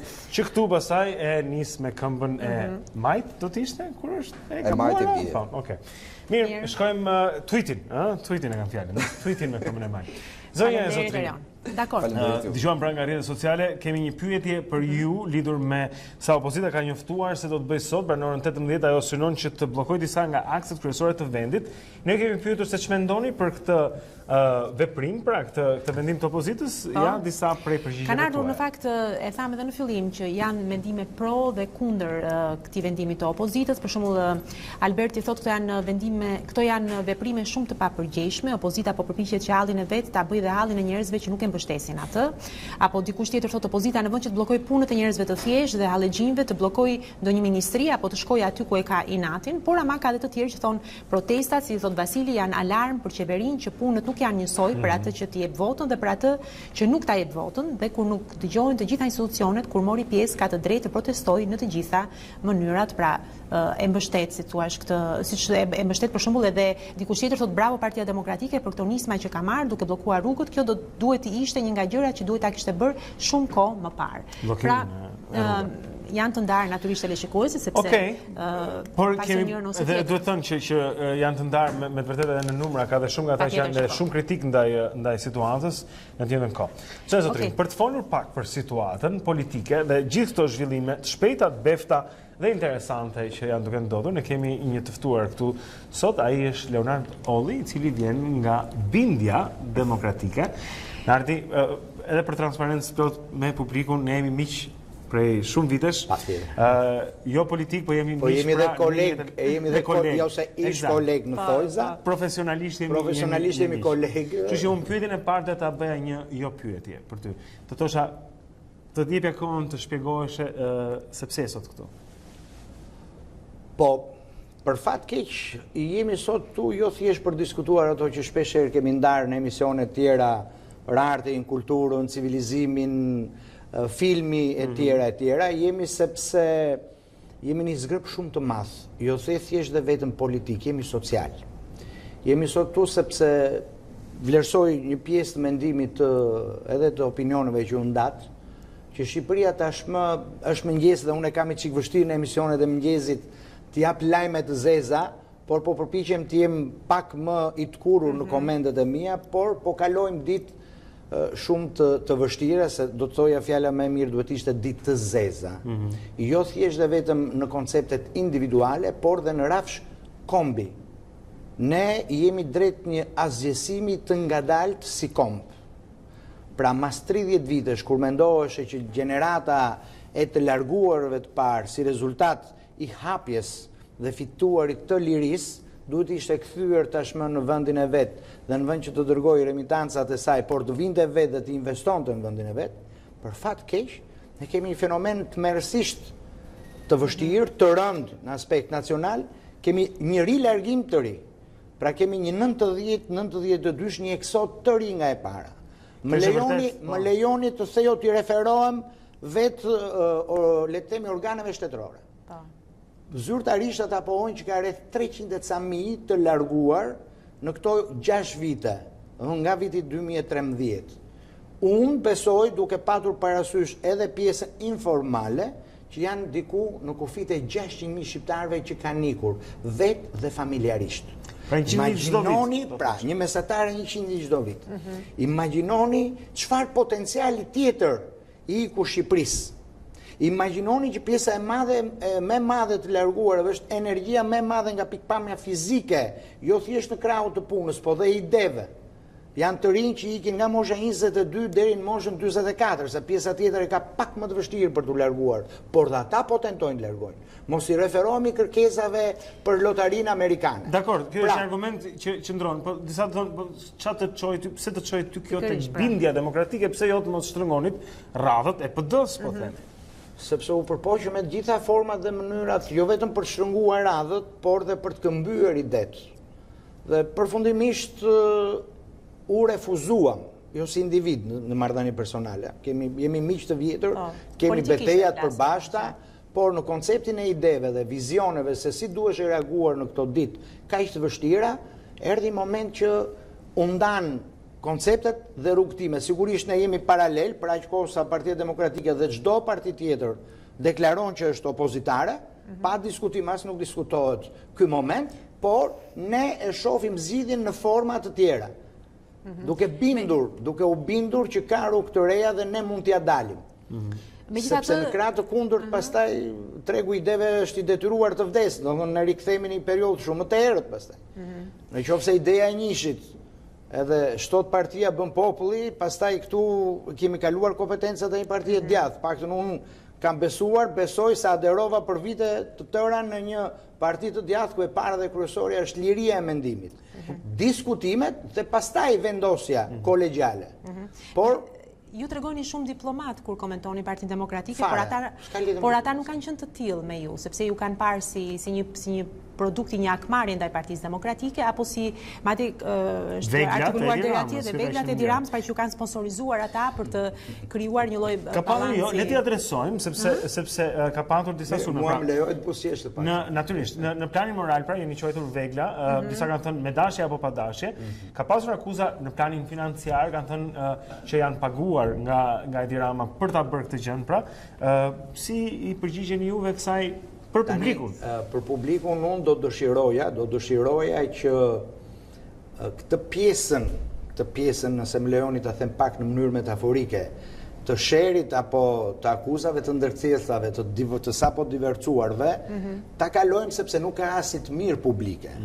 Nëse do të kaloni me logjikën që ne jemi të blerë nga Rama, sepse ne po dalim si një alternativë për të rrëzuar Ramën, me të njëjtën logjikë flas gjithnjë, atëherë pse mos them unë që leadershipi i PD-s është blerë nga Rama për të vazhduar të rritur në pushtet, se s'pa rrezon dot. Pra me të njëjtën logjikë, unë mund të them që ky leadership është i blerë nga Rama, ky është i edhe kjo është. I thënë, jo kjo është qarkulluar, pavarësisht bashkëpunëtor të paktën. Një minutë. Pra, unë hodha iden që nëse do të kemi akuzat kësaj natyre, mund ta thoni edhe ju pra. Na lindë drejta, jo neve, i lindë drejta kujdo. A janë këtu argumentat që duhet të marremi ne sot? Nëse këta që merren me ne kanë luksin, siç i kanë dhënë luksin e Diramës, si tani 3 muaj e ca me dorëheqjet, me djegje mandatesh etj, të shkëpusin tërë vëmendjen, jo vetëm të shqiptarëve, por dhe të opinionit publik, nga paudhësitë e pafund të një regjimi, sepse nuk kemi më qeverisin në Shqipëri. Në Shqipëri ka një regjim, e kemi kuptuar ose jo, kemi një regjim autokratik, shumë pranë diktaturës edhe de jure, edhe de facto, por në bindjen time e kam thënë prej vitesh dhe vjoj të them të një forme shumë e më të storulluar të diktaturës proletariatit, nuk është retorik politike dhe ja u argumentoj pse, diktaturës së urisë. Dhe viktimat e para të diktaturës së urisë janë pikërisht ta 600.000 që kanë braktisur vendin për bukën e gojës e para, dhe pjesa tjetër, sepse vërejnë, më leoni se duhet jem shumë i saktë në këto gjëra, sepse pjesa tjetër e shikojnë Shqipërinë si një vend që nuk mund të jetohet. A e dini që para disa vitesh, mund të kaluar dhe 4 vjet tashmë nga momenti që flasim, po ndoshta edhe 3, deklarata bomb e ambasadorit apo të përfaqësuesit të ambasadës gjermane në Komisionin e Politikës Jashtme, çuditërisht u zhduk, u avullua nga mediat. Askush nuk u mor, mund të merresha unë personalisht dhe u mora, po isha një zë i vetmuar. Ju jini ata që jepni ortekun opinioneve. A e dini çfarë tha ai? Me dhimbje të madhe, ju tha deputetëve shqiptarë atë periudhë të opozitës dhe të pozitës, konstatojmë që personat që po bëjnë kërkesat për azil në Gjermani nuk janë nga ata që janë thjesht dhe vetëm të papunë. Ka shumë njerëz janë në gjendje financiare të mirë sepse e deklarojnë. Atëherë pse largojnë dhe ikin këta njerëz? Ishte çështje perspektivës së munguar, pra. Pikërisht, si ka mundësi në Shqipëri, dje jam tronditur dhe jam shokuar. 22 kërkesa për një vend pune në administratën publike. E vërtet. Kush do të punojë në administratën publike? Ju lutem, unë kam plot të afërm, cilët kanë studiuar jashtë, kanë marrë rroga fantastike jashtë, po ja u them pa frikë, 8.000, 10.000 euro, janë kthyer punojnë në sistemi bankar, sepse është për momentin sistemi më i paguar në konceptin e sistemit privat, marrin diçka më mirë se pjesa tjetër e shqiptarëve dhe po rimendojnë të largohen sërish, jo për arsye financiare, po s'mund të rrisin fëmijët. Unë jam menaxher marketingu në kompani shumë të mira që janë larguar, kanë vendin për të bërë një përmbledhje. Po dua të pyes. Pra, a e kuptoni se kush janë arsyet se pse unë jam i bindur të jem sot këtu? Sepse po më rënohet, i dashur Blendi, po më rënohet e gjithë shoqëria dhe misia ime. Jo më misia, më ora jemi njerëzor. Po të largojnë të njerëz të dashur. Kemi motor, kemi mbes, e di që mbesa ime nuk do të rri më në Shqipëri. E di se sa të tjerë, a e dini që kush rinte mi të parë janë larguar tashmë së fundmi drejt Shteteve të Bashkuara të Amerikës sepse nuk ka shpresë. E kuptoj. Atëherë, se kjo na sjell tek pyetja e radhës. Për kufizimin që u bët për situatën këtu, nuk më la përshtypjen se është domosdoshmërisht i djathtë. Ky është një shqetësim që mund të jetë për njerëz që janë të majt, duhet të them, apo ata që janë në qendër.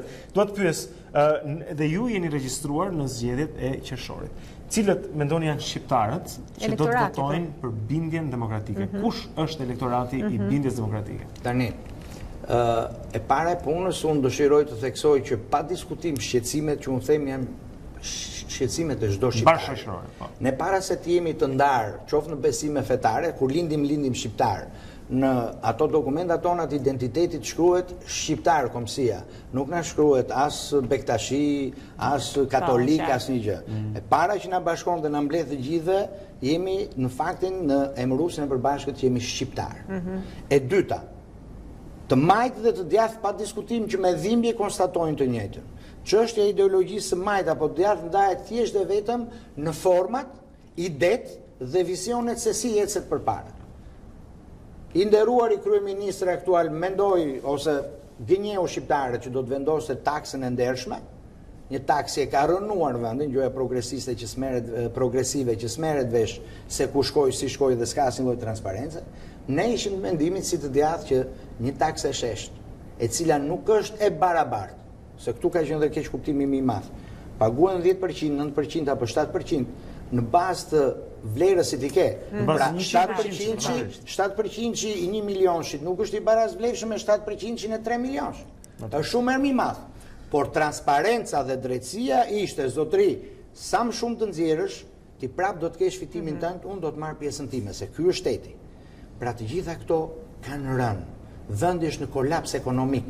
Në kolaps ekonomik, ma thoni ju personalisht që jini në media dhe pak a shumë, le të themi kini një të ardhur financiare pak më të garantuar dhe pak më të lartë se mesatari e Shqipërisë. A jetoni sot dhe kini mundësi të bëni ato që kini bërë edhe pak viten përpara, Filloni që këtu pyetje. Në sensin tënd të gazetarit për të bërë shkallë me gazetarin, është pyetje retorike, është pyetje retorike. Pra unë ju bëj shqiptarëve, çdo shqiptari, të majt apo të djathtë. Pra i thoni që keni një elektorat të gjerë për te partive. Të zhgënjur ndoshta qof majt as dhe djathtas. Jo, ne besojmë që elektoratin e parë që duhet kemi dhe nëse do ta realizojmë të besoj se është dhe qëllimi, duhet kemi elektoratin e djathtë, jemi parti e qendrës së djathtë. Ideologjikisht ne jemi partia e qendrës së djathtë, shumë të qartë në raport me ndarjen tonë me sistemin komunist, me ndëshkimin dhe dënimin dhe ndëshkimin e krimeve të komunizmit dhe personave që e kanë bërë këtë. Më lejoni të kujtoj rastin më të fundit, Zoti Tufa ka dalë dhe ka bërë deklaratën që është kërcënuar me jetë. Imagjinoni diktatura ende dhe sot e kësaj dite kërcënon mas 30 vitesh. Duhet të ishte ndaluar me ligj gjithçka, një lloj si në Gjermani. Nëse ne mendojmë ose ka njerëz që besojnë që ka ndonjë ndryshim midis ish diktatori shqiptar dhe Hitlerit apo Mussolinit, ne kemi mbetur në vend numëror. Pra, fillojmë pastaj me çështjet e pronës, me të drejtat dhe liritë e individit që jashtë kryesorja, sepse për këtë jemi. Unë personalisht i keni qendrore në jo i kemi qendrore, i kemi busull orientuese, por nuk mund të ketë më pa busull të shkohet. Lutem Aulona ta marrë vetë. Dhe pjesa tjetër është që është shumë e rëndësishme, po shumë e rëndësishme.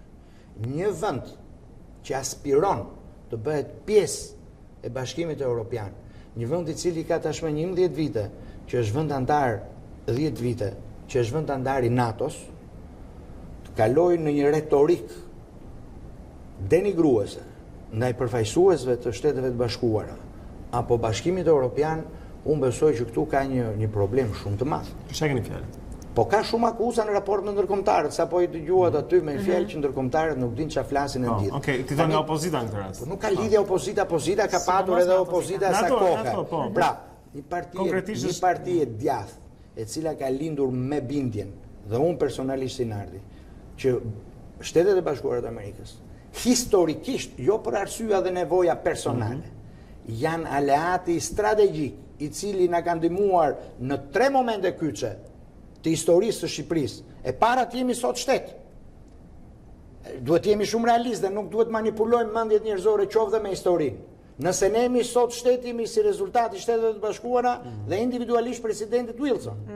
Ta harrojmë këtë, mos harrojmë vitin 1900 që u bë streha e parë gjithë patriotëve shqiptarë që po largoheshin nga vendet që ishin kthyer në vende, do ta thoja me fjalë nacionalisto-shoviniste.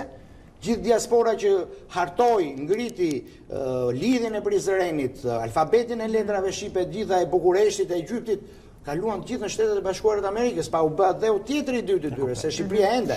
Dhe vim në vitet 90, ku vitet 90 përfshi edhe rastin e Kosovës. Tani, ne të përdorim atë gjuhë ndaj Shteteve të Bashkuara, ne të përdorim atë gjuhë, le të themi, ndaj Tony Blair. Shumë e drejt, pra e kuptojmë shumë drejt. Pjesa e politikës, pjesa e strategjive politike nuk duhet hyrë në gafa të kësaj natyre, që mund të çojnë edhe në prishjen e marrëdhënieve. Po mirë, më fal, në fundit duan europianët na marrin ne ke shtëpi atyre apo ne themi pjesë integrale, duhet ta dëshmojmë dhe të bëhemi pjesë e familjes. Ne duam të shkojmë. Kjo është nëse duam të shkojmë tani nuk shajti zoti i shtëpisë, Blendi. Fishin kuriozitet Nardi, sepse deri tani ne kemi parë zotin Patosi, ju shikojmë dhe ju që po dilni publikisht dhe po mbroni partinë tuaj, a mund të thjesht për kuriozitet? Mund të dinë, jo, seriozisht. Jo, do një korrigjim. Ne nuk po mbrojmë partinë tonë. Ne po japim një ide. Ju po dilni, po pra dakord. Ne po japim një ide. Sigurisht. Kjo parti do të jetë e tillë nëse një moment do të besohet dhe do të votohet nga shqiptarët. Cilët janë? Deri atëherë ne do të jemi ide, lëvizje dhe alternativë vizionare për të shpëtuar vendin nga katastrofa. Jemi në katastrofë, u them se jemi, domethënë, mund të duket si për të qeshur, mund duket retorik politike, por jemi në kushtet e emergjencës kombëtare. Absolutisht po. Cilët janë të tjerët që janë bashkuar me ju? Ka të tjerë figura të njohura të politikës, se ndoshta kjo do të ndihmojë dhe ju përbalë publikut për të ditur se cilët janë bashkuar kauzës suaj. Është zoti Patozi, jeni ju, kush tjetër është bashkë me ju? Më lejoni se shpeshherë domethënë kam qejf të krahasoj politikën edhe me futbollin, edhe ndoshta ta bëjmë çik bisedën që mëngjes edhe pak më të lirë, se thashë kam shumë bezi në emisionet e mëngjesit, domethënë të jap energji negative. Do të dëshiroja shumë të jepja energji pozitive. Me Blendi sa na ka rastisur e kemi bërë këtë. Çështja e figurave ose personaliteteve, jo domosdoshmërisht lidhet me faktin a janë të njohur shumë apo të njohur pak. Lidhet me kualitetet dhe doja të merrja si shembull sepse rastisi këto kohë të fundit një ekip i Ajaxit, të cilin e kishim harruar prej vitesh, të vi me kualitete të shkëlqyera edhe pse të panjohura në tregun e futbollit europian apo atë botëror. Pra, për mua nuk ka rëndësi në kuptimin a je firm, a je i njohur. Për mua ka rëndësi dy gjëra. A ke bindjet e tua për mënyrën dhe vizionin se si dilet nga situata dhe a ke talentin dhe përgatitjen e nevojshme fizike, taktike etj. etj. Më lejoni t'ju them që kam shumë miq të mirë që kam ndar udhëtim të gjatë edhe brenda Partisë Demokratike, si kundër Arben Skënderi, ju e njihni një muzikant i shkëlqyer, i talentuar, por dhe një mendje shumë e mençur. Kam Andi Përmendi, një djalë i talentuar nga i brez, demokrat është bio do t'i quaja, që janë rritur me pantallona të shkurtra në oborin e Partisë Demokratike dhe sot janë në këtë nivel ku janë. Ne keni ardhi kandidatët gati për datën 30 qershor? Jo, le të jemi realistë. Do të keni në disa qytete ndoshta? Le të jemi realistë. Kjo është diçka që do të vendoset edhe në bazë të, le të themi, ofertës që do ketë, se ne nuk mund të themi që i kemi të gatshëm gjitha njerëz, por gjitha... Pëlqen dëshmëria dhe transparenca pra në jo, pëlqen realist. Por është diçka që publiku e pret, ndoshta një garë. Nëse ne nuk jemi të sinqertë dhe transparent, ne do jemi fotokopje e gjërave të çupa pastaj. Ne duam të bëjmë diferencën dhe ndryshimin jo në konceptin. Po çfarë mendoni për një garë? Ndoshta një garë, dy gara diku? Po pritet që të shikohet. Ajo që do jetë më e rëndësishme, besoni që po ju them, nuk është problemi se a do të kemi garë, se nuk është problem nga pikpamja e lidhjeve shoqërive mësive, edhe si shqiptar, të gjejmë 61 persona për të garuar.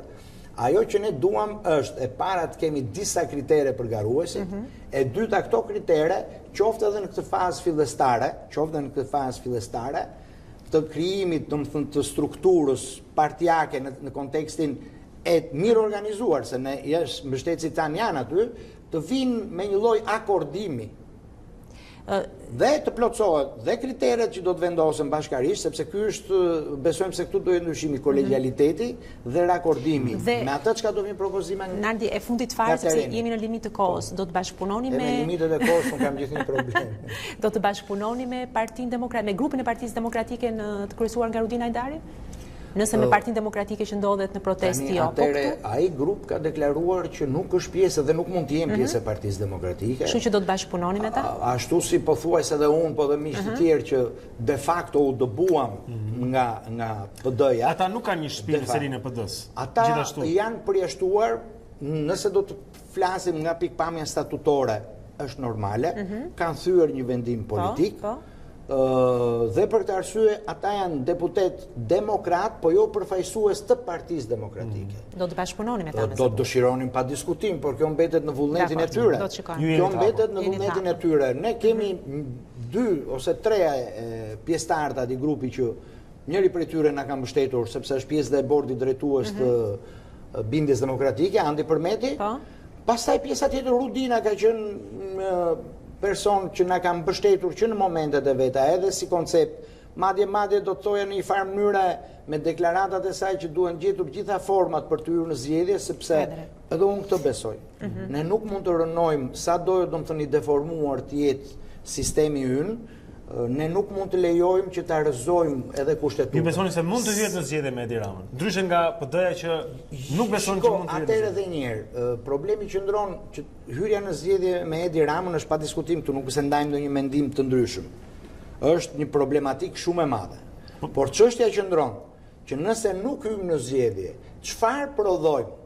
Dhe ajo që unë po ju them, që jam i terrorizuar, qoftë dhe kur e mendoj, të paktën në konceptin institucional, mos harroni që kam punuar për shumë vite në Komisionin Qendror të Zgjedhjeve dhe kam një ndjeshmëri të madhe ndaj sistemit zgjedhor dhe sistemit konstitucional, edhe për arsye të lidhjes, se tash njerëzit lidhen shpirtërisht me detyrat që kryejnë. Ore po ju them, çfarë do të thotë që ti themi shqiptarëve që ky Erion Velia apo kush do tjetër do ta shtyj mandatin dhe ca muaj? E kuptoni ç'do të thotë po iku kjo? Ne jemi praktikisht diktaturë. Mirë, jemi në limitet e kohës, do të jo në limitet i kemi ka përcyer ato. Gjithsesi, nuk donim t'ju ndërprisnim dhe t'ju dëgjonim me vëmendje, por do të shikojmë natyrisht zhvillimet e ditëve që do të pasojnë. Unë kam vetëm një diçka të thum po. Unë e para kam bindjen e thellë që ne do të përpiqemi të bëjmë domethënë maksimumin për të bërë ndryshimin. Dhe uroj me gjithë zemër, e them kështu në mënyrën më transparente, pa emocion fare, urojmë me gjithë zemër, e para që të mos zhgënjejmë vetet tona dhe e dyta që të mos zhgënjejmë shqiptarët. Nëse ne përmbushim këtë mision, kjo është përtej nesh, është përtej të gjithave, i kemi dhënë mundësi Shqipërisë ta kapërcejë. Dhe unë le të zhdukem nga skena politike. S'ka asnjë lloj, domethënë, merakull për këtë. Leonardo Olli, të trinë sot me ne, faleminderit shumë për kohën. Faleminderit dhe sukses e vërtet. Nga aktet e tij të para të mosbindjes, është hyrja pranë në bindjen demokratike. Mirë, ndërkohë që ne do të bindemi regjisë dhe të mbyllim menjëherë emisionin, sepse është ditari mbas pak dhe Alba Lishani dhe nuk ka më kohë, do të takohemi sërish nesër së bashku në orën 7.